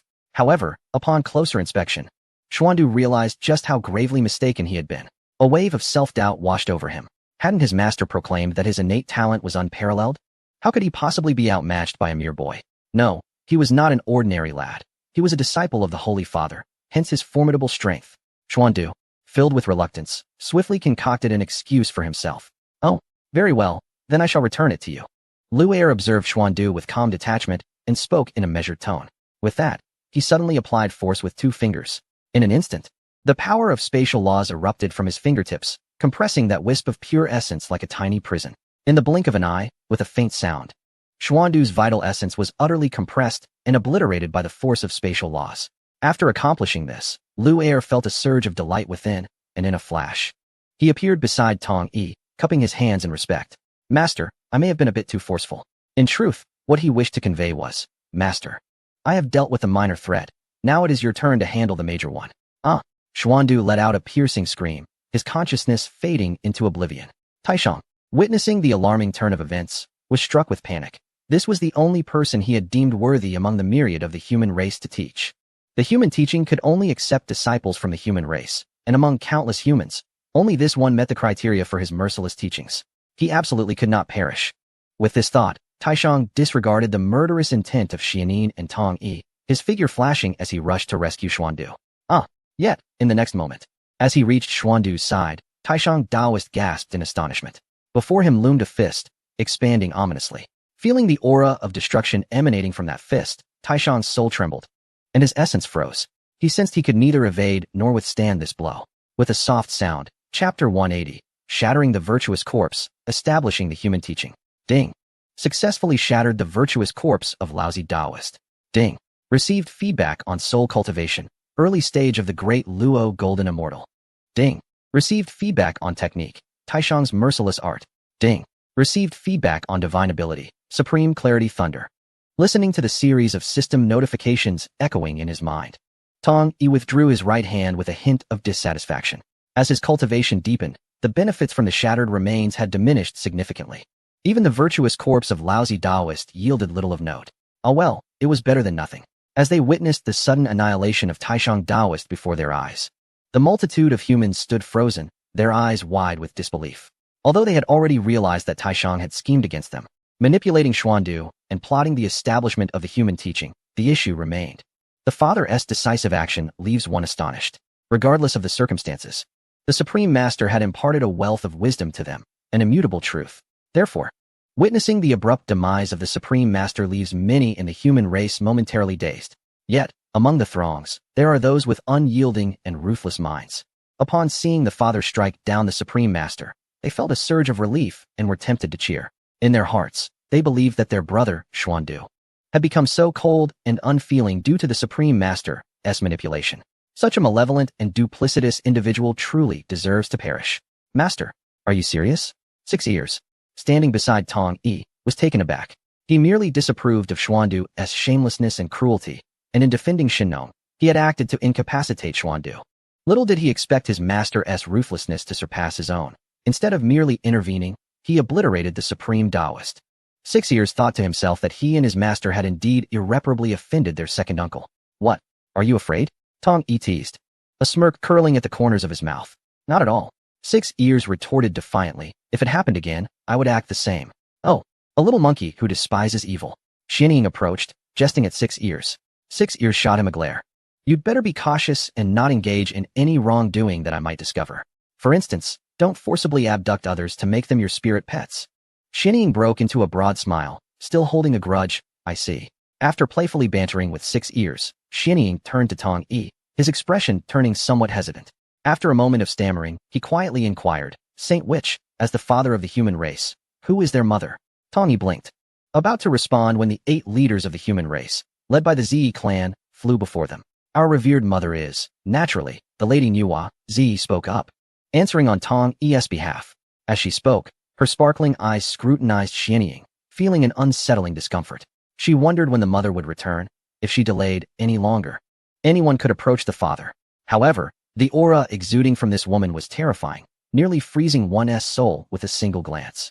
Zi pondered whether the Lady Nuwa could contend with her, realizing that this matter was beyond her influence. Let us return to the matter at hand, she said, turning to Tong Yi and bowing respectfully. O father, we beseech you to enlighten us. The leader of the Zi clan, along with the other 7 leaders from the Swearin, Shinnong, and Wuchao clans, bowed in unison, seeking answers to their threefold confusion. What schemes had the Supreme Master devised against the human race? What are the drawbacks of the 9 turns golden elixir technique? How did Xuandu come to be in such a state? These 3 questions weighed heavily upon the hearts of the 999 members of the human race, akin to the immense burden of Mount Buzhou, rendering them nearly breathless. Upon hearing the words of the Zi clan, Tong Yi's eyes sparkled with curiosity, eager to seek answers. After all, some of this situation was indeed his responsibility. Had it not been for his own laziness, allowing Laozi to guide humanity, such circumstances would not have arisen. Suddenly, before Tong Yi could voice his inquiries, a thunderous roar erupted from the distant horizon, reminiscent of a cataclysmic thunderclap. In the next moment, the voice of Laozi, tinged with sorrow and urgency, resonated throughout the vast expanse of the primordial heavens, carried by the force of the Wei. I am Laozi, one of the 3 purities transformed from the primordial spirit of Pangu. Moved by the ignorance of humanity, I hereby establish the teachings for mankind. The aim is to enlighten the minds and hearts of humanity, imparting the principles of morality and the laws of humanity. Through the power of education, we shall cultivate a civilization, ushering in an era of great flourishing for the human race. Let the Taiji diagram suppress the fate. The teachings are established. The content of this declaration closely mirrored Laozi's earlier pronouncements upon the Tao platform, the sole distinction being the inclusion of the Taiji diagram as a tool to suppress fate, thus yielding a dramatically different effect. Upon utterance of these words, the previously astonished 999 members of humanity widened their eyes in disbelief, witnessing the emergence of an enigmatic vapor from their golden elixirs. The vapor dissipated into the air almost instantaneously, as if nothing had transpired. Yet, the countenance of every member of humanity changed drastically, for in that moment, They felt an unfathomably close connection to this so-called teaching. This bond was not one of equality. Rather, it felt as if countless shackles had suddenly fastened themselves tightly to their corporeal forms and primordial spirits, inducing a profound discomfort. Laozi establishes the teachings for humanity, granting merits of 199 zhang. But before the multitude of humanity could voice their astonishment, the Wei responded, and the oath was irrevocably established. The sound of proclamation reverberated throughout the myriad realms, reaching the ears of all sentient beings. The members of humanity stood frozen in place, bewildered. What does this mean? Is the Wei in agreement? Are we, the human race, bound in this manner from this day forth? At that moment, the auspicious clouds of merit that had long hovered above them suddenly vanished without a trace. Tong Yi raised his gaze towards the heavens, following their trajectory towards the direction of Kunlun Mountain. Atop Kunlun Mountain, above the three palaces, Laozi stood suspended in the air, his expression shrouded in shadows. The merits he had originally anticipated for establishing the teachings now hung in uncertainty. It is indeed a remarkably delightful occurrence. Yet, he finds himself unable to rejoice. For his benevolent essence has perished. Not only that, but the heavens also seem to conspire against him. The merit he has accumulated is precisely 4,199 units. What is the reason behind this? It is simply because he possesses exactly 5,800 zhang. When combined, it totals just right, perfectly aligning with the ultimate threshold for sanctification through merit. At that moment, a resplendent cloud of merit materializes out of thin air. In the next instant, without any delay, the force of 4,190 zhang of merit soars forth from the cloud, infusing itself into the venerable Taoist Laozi. Chapter 181. Laozi becomes sanctified. The beings of heaven and earth are of no concern to me. His elder brother has truly succeeded. An astonishing 9,999 zhang of merit. Will he surpass Niuhua in achieving sanctification? The moment the force of merit emerges, both Yuan Shi and Tong Tian are stirred, emerging from their respective palaces. As they gaze upon the heavens, enveloped by the power of merit and the magnificent golden wheel of virtue expanding behind Laozi, Yuan Shi cannot conceal the shades of envy and jealousy in his eyes, despite his exclamations of astonishment. Meanwhile, Tong Tian stands nearby, his gaze revealing both joy for Laozi's impending sanctification and profound confusion. Establishing a teaching? Suppressing the fate? What do these concepts signify? Sister Niuhua has amassed immense merit through the creation of beings, while his elder brother has acquired merit through establishing humanity. Are these achievements solely tied to the human race? Tong Tian is beset by endless confusion, contemplating in solitude. The path to sanctification is fraught with challenges, and he remains utterly at a loss. He can only draw upon the experiences of Niuhua and his elder brother for insight.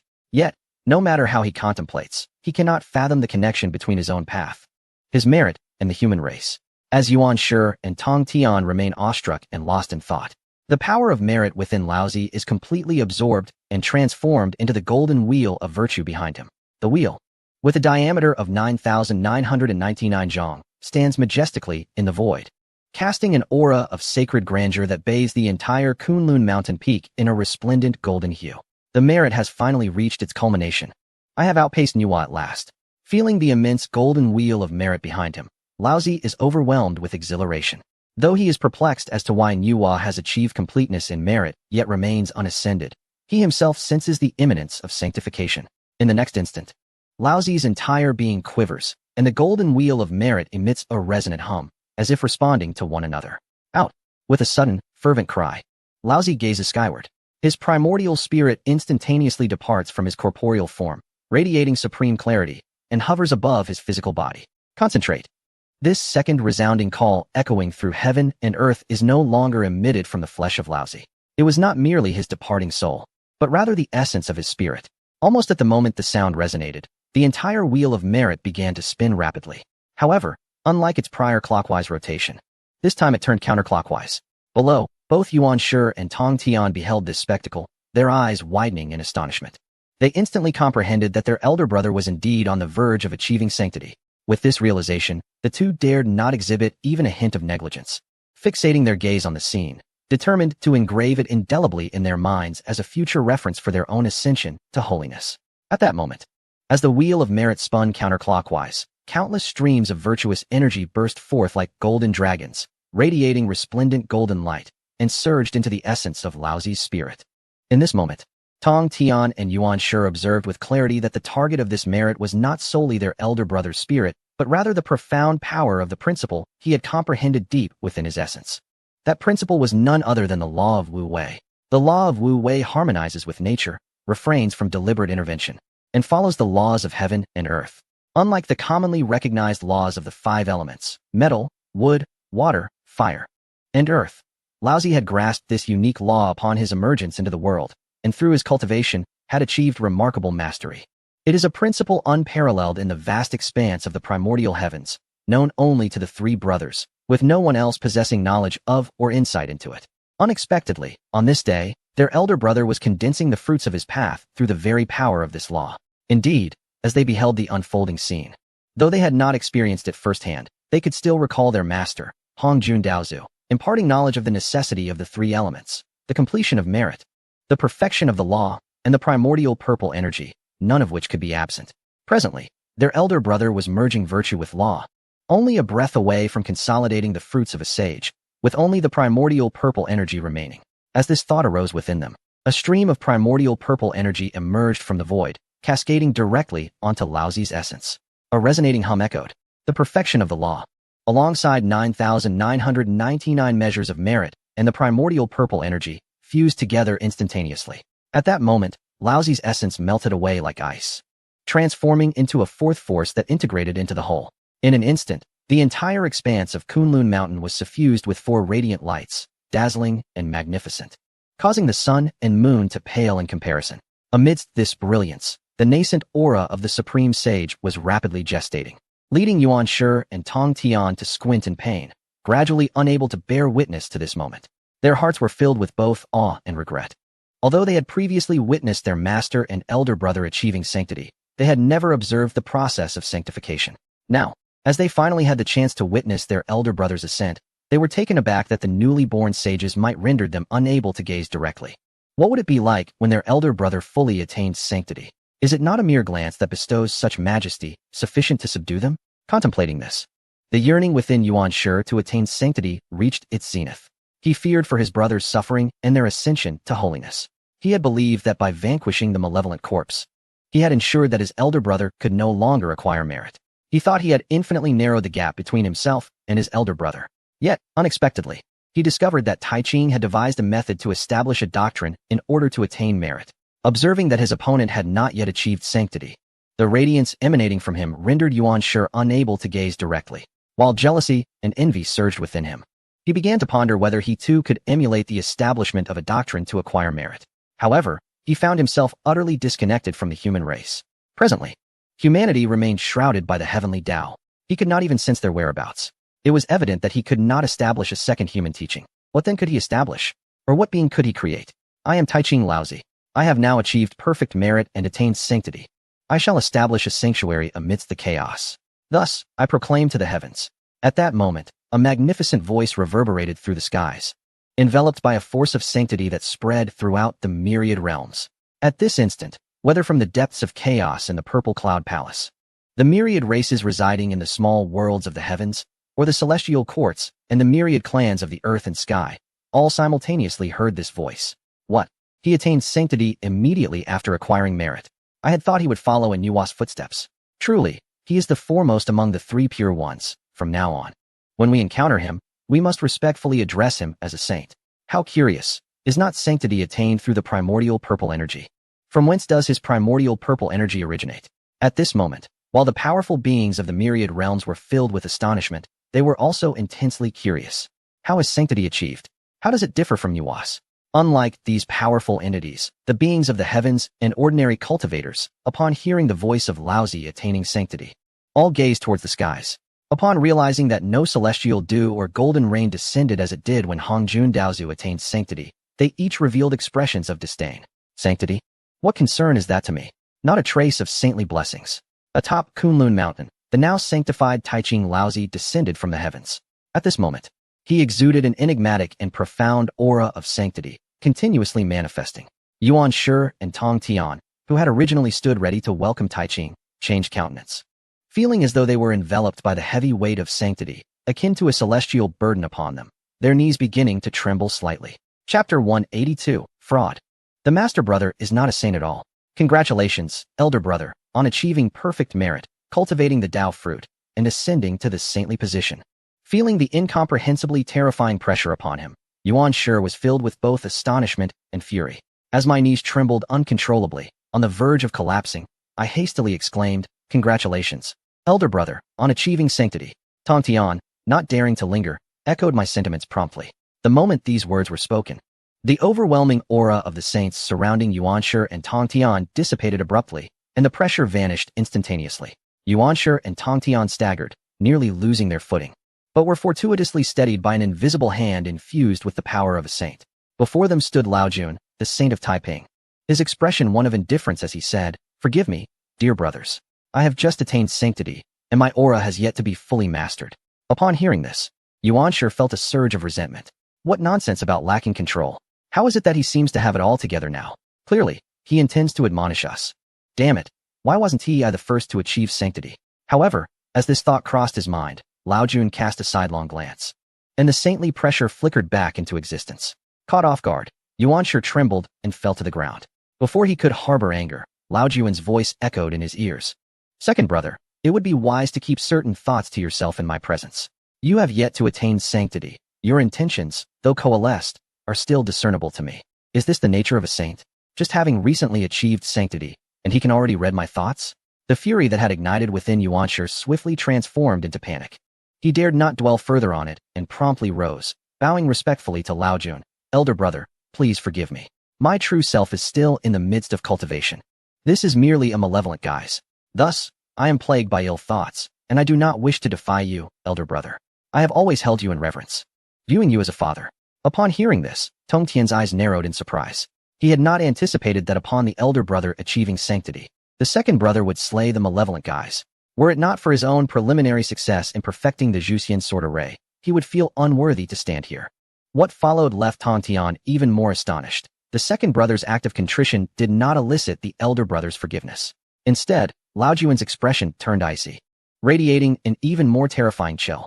Tong Tian, astonished, was about to speak in defense of the second brother when Lao Jun erupted with a murderous intent, seething with rage, and bellowed, "Damn it!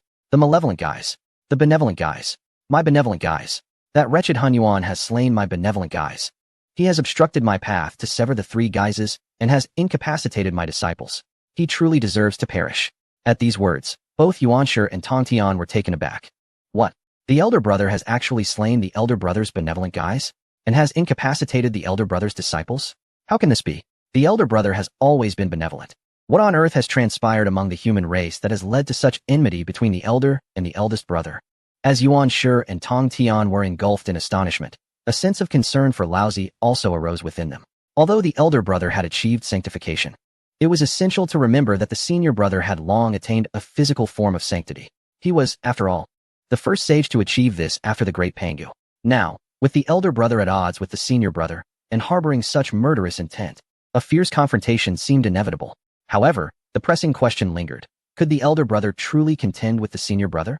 Would he, having just attained sanctity, soon find himself cast down from the altar of saints? As this thought crossed their minds, they suddenly realized that the elder brother possessed the ability to read minds. They quickly looked up to see Laozi, the saint, casting a cold gaze upon them. The first words he uttered left Yuan Shi and Tong Tian in a state of shock. "Saint? A physical form of sanctity? You have been deceived. He is not a saint at all. I am the second saint recognized by the Tao of the wilderness. He is nothing more than a charlatan, a pretender." Laozi gritted his teeth, his murderous intent reaching its peak. At the moment of his sanctification, he had established a connection with the heavenly Tao, perceiving its mysteries. He immediately realized that he was indeed the second saint in the wilderness. When their master, Hong Jun, attained sanctity, the heavens bestowed blessings, and myriad beings were graced. During his teachings, the resonant voice of the saint echoed throughout. Thus, there was no doubt that their master was a true saint. The only truth was that the senior brother had not achieved sanctity at all. This revelation ignited a fire of rage within Laozi. The humiliating visage of himself bowing and scraping before his rival, the image of his own body being shattered by a single punch, all came flooding back. If the other truly were a saint, he would not dare harbor resentment. Yet the realization that he was merely an unaccomplished insect was unbearable. In an instant, Laozi's murderous resolve solidified. Since this fraud had not yet attained sanctity, and their master had retreated into seclusion, why should he not take the opportunity to strike him down? To seize the position of senior brother for himself? Otherwise, should the rival truly achieve sanctity in the future, How could he hope to suppress him? Even if he were to take a step back, the fact that the rival was already pressing down on him while still unaccomplished, wouldn't that ruin his own path? How could he advance further in the realm of saints?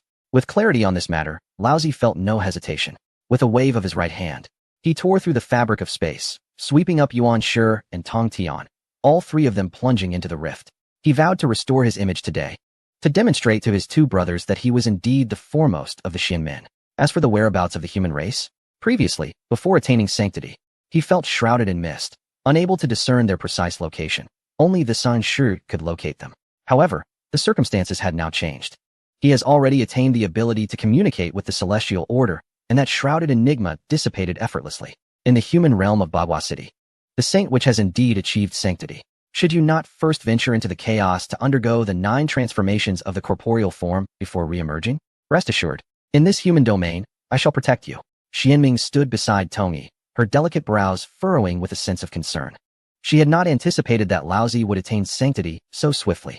Just as the supreme Taoist was recently slain by the Saint Witch, a new sect of humanity has arisen, achieving sanctity through merit.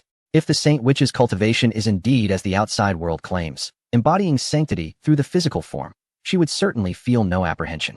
Yet the dilemma lies in the fact that within the hall of the Father God, the Saint Witch has already acknowledged that she has not yet attained sanctity. Xianming felt a twinge of fear. The first act of Laozi upon achieving sanctity would undoubtedly be to settle accounts. Upon hearing Xuanming's trepidation, Tongyi smiled nonchalantly. No worries, for he has already arrived. What? Xianming gasped, quickly looking up. Indeed, the fabric of the sky was suddenly torn open, and in the next moment, 3 figures stepped forth from the rift. Chapter 183, Senior Brother, please address me as the saint. What? So soon? Witnessing the 3 figures that had abruptly appeared in the heavens, Xianming was taken aback. She had never imagined that Laozi would be so petty, arriving to exact vengeance just after achieving sanctity. Simultaneously, her curiosity surged. She yearned to discern the distinctions between the newly sanctified Laozi and the supreme Taoist. You are but an insignificant insect, daring to gaze upon a saint? What Xianming did not expect was that as she raised her gaze, an excruciating pain pierced her eyes. Before she could fully discern the visage of the Saint Laozi, the brilliance radiating from him blinded her. Damn it, is this what it means to be a saint? So terrifying? Can such a realm truly be resisted by the Saint Witch? A jolt of anxiety surged within Xianming, her complexion shifting dramatically. A drop of her blood essence flew forth, spiraling rapidly to form a crimson sigil behind her. A wave of bloodline energy immediately reverberated outward. Her subtle maneuver was detected by both Tongyi and Laozi, yet they chose to feign ignorance. Laozi, consumed by arrogance and intent solely on exposing Tongyi and seeking vengeance, paid no heed to Xuanming's actions. He remembered how she had previously suppressed his benevolent corpse. As long as she did not provoke him again, all would be well. However, should she incite his ire once more, she must not blame him for intervening in the affairs of the Witch clan. After attaining sanctity, he sensed unprecedented heavenly secrets from the celestial order. For instance, one who has just achieved sanctity must not actively meddle in the mundane affairs of the mortal realm, especially those of the thriving Witch clan. The backlash of the Witch clan's fortune could overwhelm even a saint of his caliber. Yet, should the Witch clan dare to provoke him, such provocations would not go unpunished. To defy the sage is to defy the celestial order. He bides his time for the opportune moment, knowing that the repercussions of fate will be significantly diminished. However, until the final hour arrives, even the sage Laozi does not wish for such an event to transpire. After all, his primary target remains this so-called elder brother. The mere thought of unmasking his false identity as a sage ignites a quiet excitement within Laozi. At last, my junior brother, you have arrived. I have awaited your coming with great anticipation. Just as Laozi revels in his thoughts, Tongyi speaks first, maintaining an expression of composure. Before the towering figure of Laozi, who looms like a celestial being, Tongyi remains neither servile nor arrogant, his tone remarkably calm. You, Hunyuan, what further charades will you engage in? A mere insect, not yet a sage, dares to show such insolence before me? As soon as Tongyi's words fell, Laozi erupted in fury. A surge of sacred might erupted from him, crashing violently toward Tongyi. Boom! In an instant, the heavens and earth trembled. The terrifying power of the sage materialized, coalescing into a canopy of light that descended upon Bagua City with overwhelming force, as if the very sky were collapsing. The entire Bagua City shook violently, with countless structures on the verge of shattering. Damn it! No! The inhabitants of Bagua City, witnessing the calamity, roared in anger and despair. This city, a testament to the human race's development through the ages, now faced imminent destruction. How could they accept such a fate? In this moment, they were filled with profound sorrow and rage, yet utterly powerless. Under the weight of this sacred might, their ability to voice their outrage was already a miracle. Ice Realm. Just then, the icy voice of Xianming echoed through the air. As his words fell, every human present shivered. In the next moment, countless shards of ice materialized out of thin air, instantly enveloping the entirety of Bagua City in a blanket of silver frost. Simultaneously, numerous ice and snow coalesced above the city into a colossal ice dragon that roared defiantly toward the sacred might. The winds surged. Another youthful voice reverberated through the heavens and earth.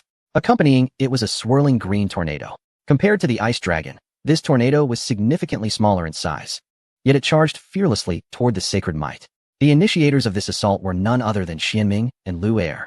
With faces etched in urgency, they shouted to Tong Yi, "Hurry, Master, Saint Witch." At the moment Lao Zi's sacred might manifested, Lu Er and Xianming fully grasped the chasm that lay between a sage and a non-sage. That sacred power hung in the sky like a blazing sun, while their own forces were but dust upon the ground, high above and insurmountable. Yet, even in the face of such overwhelming fear, Lu Er and Xianming cast aside their trepidation and bravely engaged, for they understood all too well. In this instance, the sage Lao Zi intervened to confront her master, the Holy Witch. Regardless of the circumstances, they could not allow Tong Yi to be harmed. Excellent. There is hope. As the multitude of humanity witnessed the ice snow dragon and the tornado soaring towards the heavens, they collectively exhaled in relief. However, in the next moment, a pair of muffled sounds echoed. The ice snow dragon and the tornado, which had just encountered the sacred might, were instantly obliterated. This scene left the entire assembly of humanity in a state of shock, each individual rendered speechless. Yet, they had little time to linger in their stupor. For the overwhelming sacred might continued its gradual descent. With each yard it descended, the weight upon them doubled. This heaviness was not merely physical. It permeated from within, affecting their very souls, spirits, and bodies. In an instant, the entire human populace found themselves suppressed by this formidable force, collapsing to the ground, trembling uncontrollably. Big Brother. Witnessing the plight of humanity, Tong Tian and Yuan Shi, standing behind the sage Lao Zi, exclaimed in unison, their expressions filled with concern. Tong Tian believed that regardless of how his elder brother sought vengeance against the senior brother, it was a matter among their own sect. Why should it involve others? Particularly those humans who aided his brother in attaining sanctity? Yuan Shi, on the other hand, feared that the humans might inadvertently be vanquished by Lao Zi, jeopardizing his own aspirations of establishing a doctrine. Junior brother, why persist in your ignorance? At this moment, Tong Yi's indifferent voice resonated. He stepped forward, emanating an almost imperceptible domain that enveloped the entirety of Bagua City. Instantly, the expressions of agony vanished from the faces of the thousands of humans. They rose in astonishment. Although the luminous veil in the sky continued its descent, they felt no trace of heaviness upon them, and instead experienced an unprecedented lightness. Thank you, Holy Father. The crowd quickly regained their composure, bowing in gratitude towards Tong Yi. Subsequently, they directed fierce glares towards the sage Lao Zi. This spectacle caused the sage Lao Zi's pupils to constrict. He fixed his gaze upon Tong Yi, his feelings of indignation reaching a climax. Despite having attained sanctity, why was he still unable to discern any aspect of his senior brother? His roots, realm, and karma, everything remained obscured. Even now, he could not comprehend the means by which the other had liberated the multitude from his sacred might. Silence.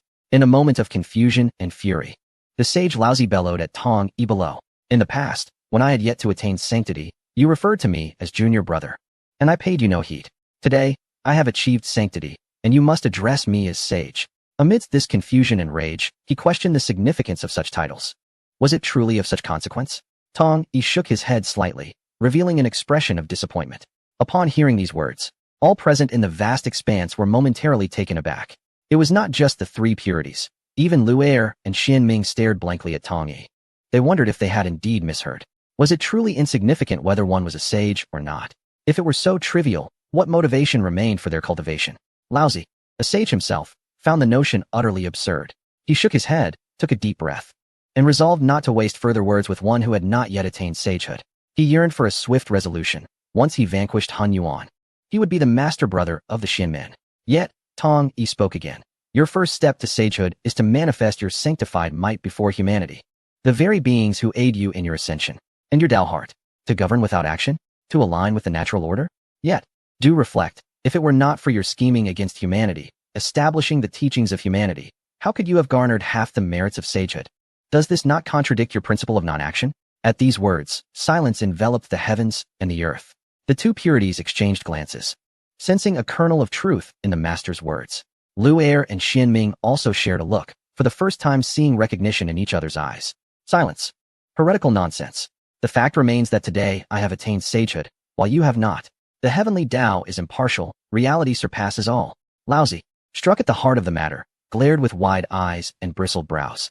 He extended his hands and forcefully pressed downwards. At that moment, his murderous intent reached its zenith. Boom.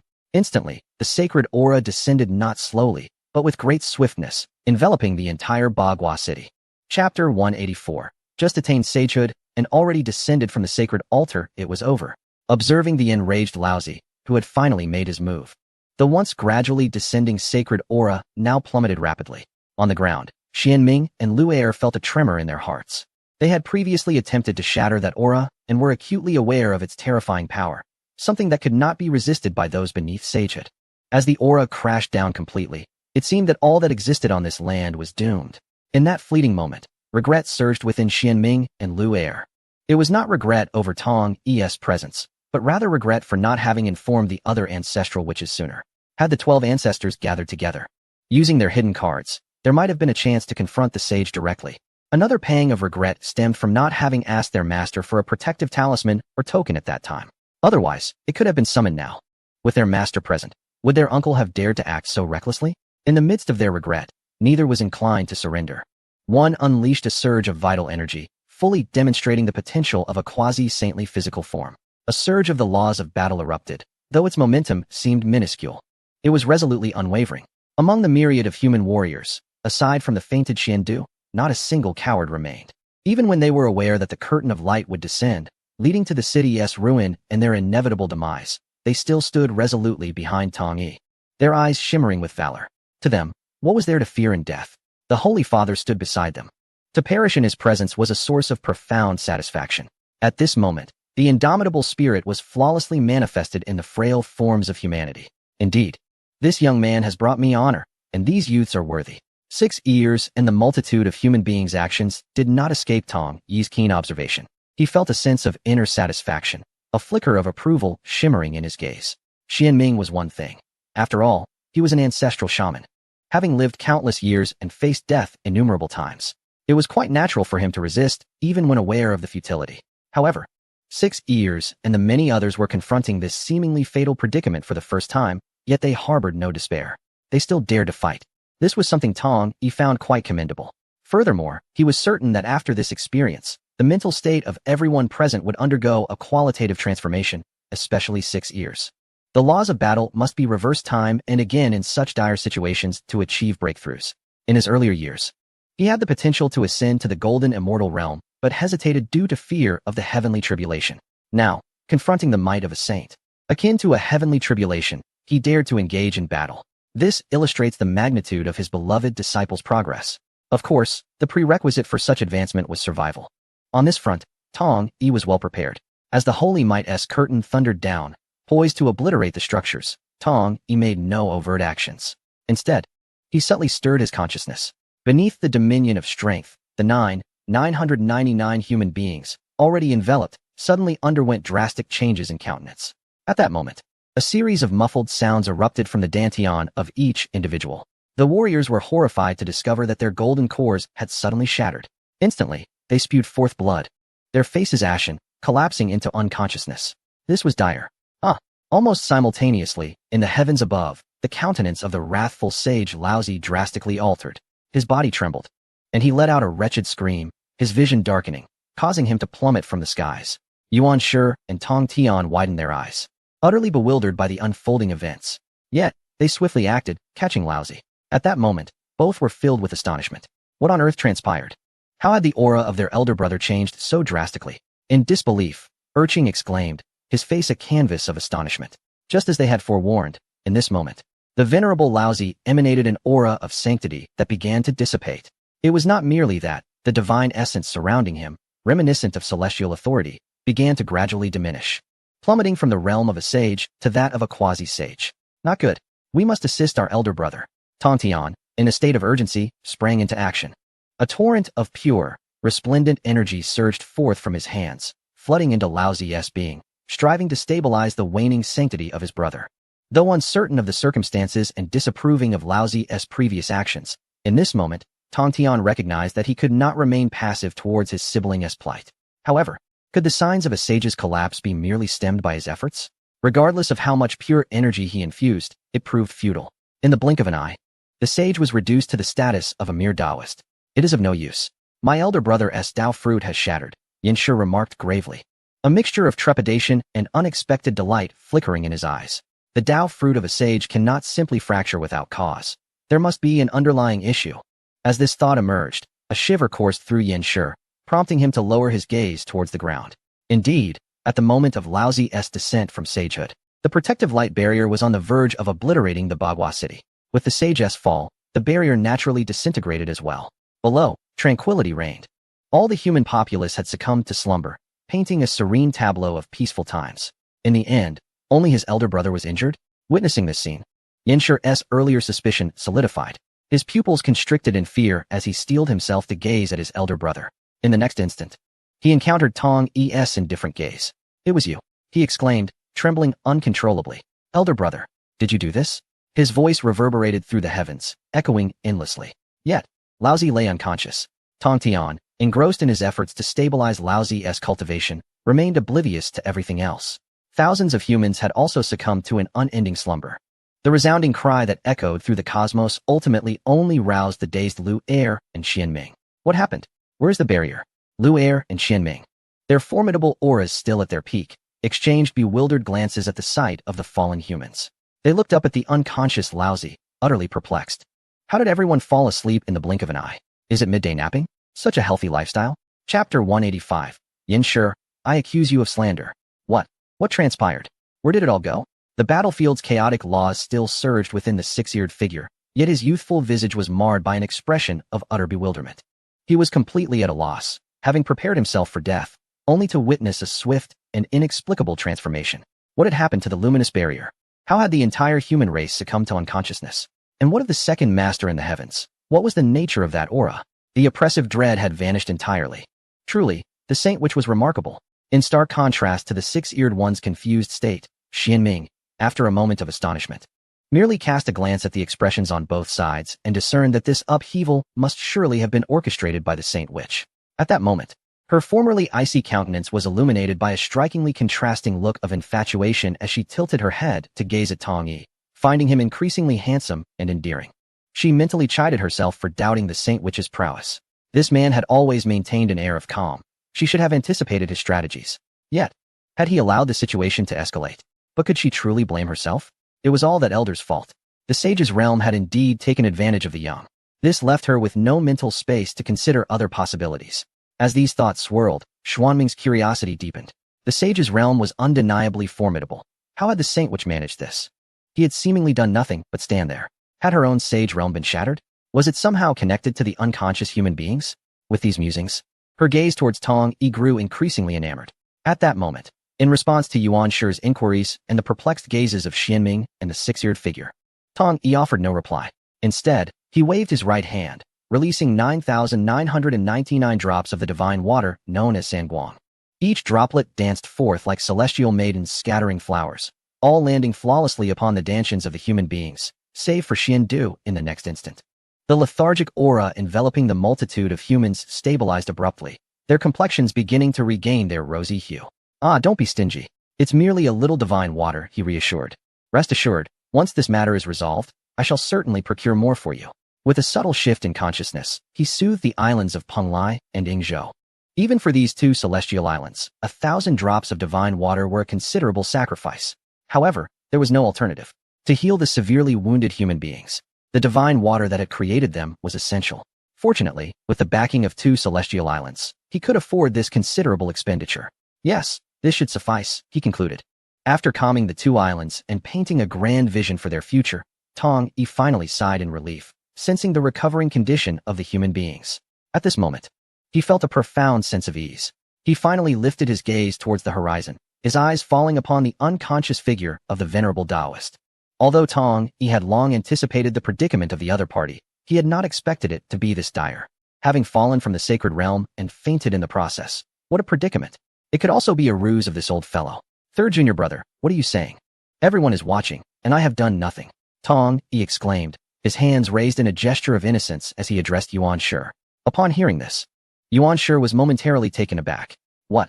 You are denying it? There are only a few of us here. Who else could it be? Furthermore, apart from our master, who in the myriad realms could achieve such a feat?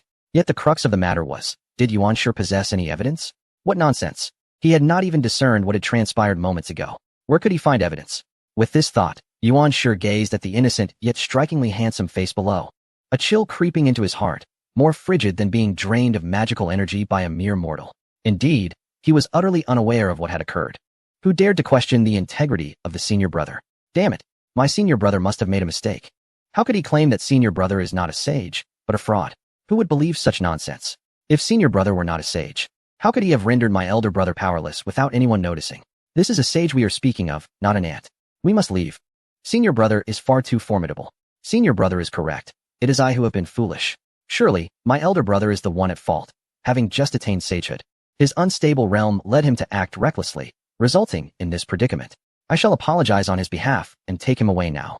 Yuan Shi promptly altered his demeanor, bowing deeply in apology to Tong Yi below. At that moment, while bowing, he keenly noticed the slight downturn of senior brother's lips. Yuan Shi was internally astonished, cursing himself for his lack of decorum. What sort of apology was this from his lofty position? He waved his right hand, swiftly descending to the ground with air Qing, and bowed once more before Tong Yi, pleading, "Please forgive us, senior brother." Tong Yi observed this exchange, shaking his head slightly. Yuan Shi was far too suspicious. Had he said anything at all? He was merely stretching his neck a bit. If there were no further issues, he could take his elder brother to recuperate. With a resigned wave of his hand, he dismissed Yuan Shi, who, sensing the hint, felt relieved and found no excuse to press further. Upon hearing Tong Yi's words, Yuan Shi rejoiced. The heavy stone in his heart finally lifted. As mist swirled beneath his feet, he was eager to depart this wretched place with air Qing. Wait, however. As the mist barely rose 3 inches, the voice of Tong Yi echoed once more in his ears. Yuan Shi's body stiffened, mechanically turning to face Tong Yi, forcing a smile that was more painful than tears. Is there something else, senior brother? Take him away as well. He is an eyesore, Tong Yi remarked disdainfully, pointing toward Xuandu, who had been napping the longest. Yuan Shi, upon hearing this, felt a twinge of confusion. Before his arrival, Xuandu had been asleep, and he had no knowledge of who this individual was. A quick glance revealed nothing but an ordinary mortal, devoid of any cultivation, which caused him to hesitate. He was reluctant to tarnish his own mist. Greetings, third martial uncle. Just then, Lu Er snapped back to reality, retracting all his combat principles. He approached Tong Yi and casually cupped his hands towards Yuan Shi, saying, "This person is named Xuandu, a disciple of second martial uncle. However, he has just been rendered incapacitated by me.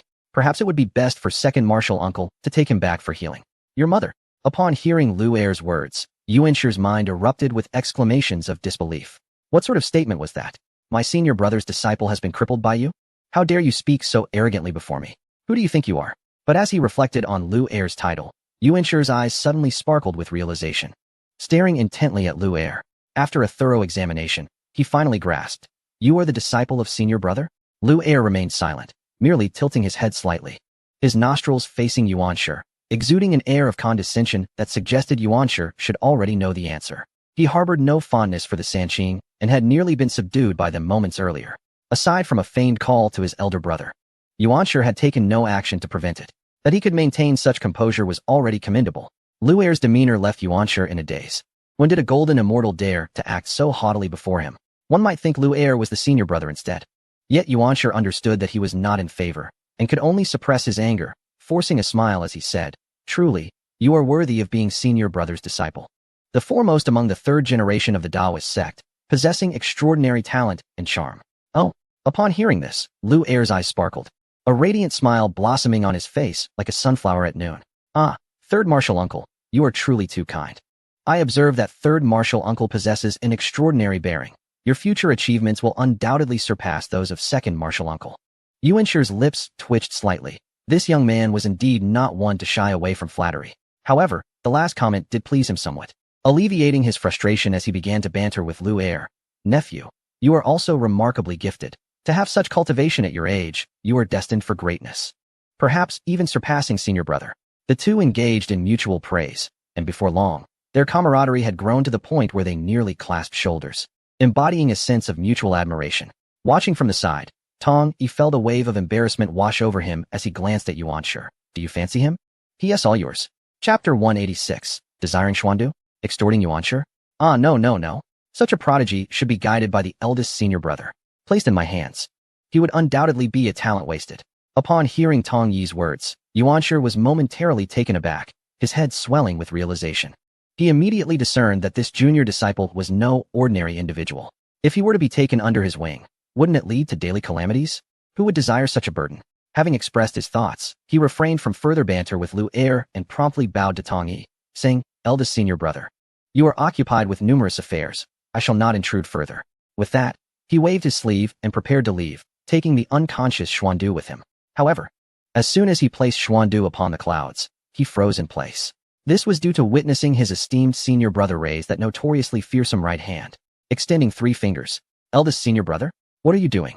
Yuan Shi stood dumbfounded, an ominous premonition creeping into his heart. Tong Yi smiled silently, while Lu Er's eyes sparkled with understanding. Xuandu was a rare genius among the human race, recognized by the second senior uncle as the only disciple of the human education. If the third senior uncle intended to take him away, surely he ought to leave something for humanity. Lu Er grinned mischievously, his expression betraying a merchant's cunning. Yuan Shi, upon hearing this, was rendered utterly speechless. He glanced at Lu Er, whose face was adorned with a sly grin, and felt an itch in his fists. Just a moment ago, they had been on amicable terms, almost like brothers, and now they were plotting against him? The crux of the matter was that this so-called Xuandu was not someone he wished to take. Rather, it was they who had forced him into this predicament. He pondered why his eldest senior brother was displaying such unexpected benevolence today, only to realize that he had been ensnared in a trap.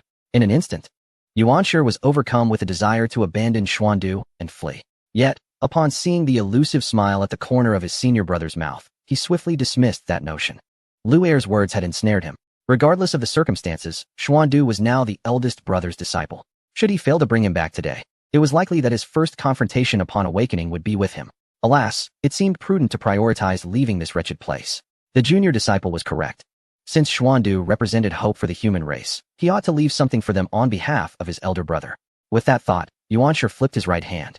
And immediately, an overwhelming surge of spiritual energy erupted into the sky, revealing a spiritual vein in his grasp. This was a vein from the Earth's core, which he intended as a gift for the human race. With a sense of urgency, he tossed it before Lu Er, exclaiming, The Earth's core spiritual vein? Is it merely of superior quality? Lu Er received the spiritual vein, expressing some dissatisfaction, yet his eyes gleamed with excitement. In truth, he harbored a sense of disdain, secretly cursing Yuan Shi for his lack of integrity in unearthing the spiritual vein beneath others' lands. He wondered which little world had suffered as a consequence. However, this treasure was indeed remarkable. He had encountered it in the profound knowledge of the Zixiao Heart Sutra, buried underground. It could not only nurture caves, but also enhance the spiritual energy concentration of the entire blessed land. It could also serve as a source of spiritual energy for grand formations. Regrettably, it was merely of superior quality. If it were of the highest caliber, it would be even better. Upon hearing Lu Er's words, Yuan Shi's mouth twitched, struggling to suppress the urge to curse. Superior quality? How many supreme spiritual veins could be found across the vastness of Hongluang? He felt it a tremendous loss to exchange a superior spiritual vein for a single human. And to desire a supreme vein was utterly unrealistic. Just this one superior vein would necessitate a return to his elder brother. Master brother, may I take Xuandu with me? Yuan Shi averted his gaze from Lu Er, turning instead to Tong Yi. The next moment, his eyes widened in shock.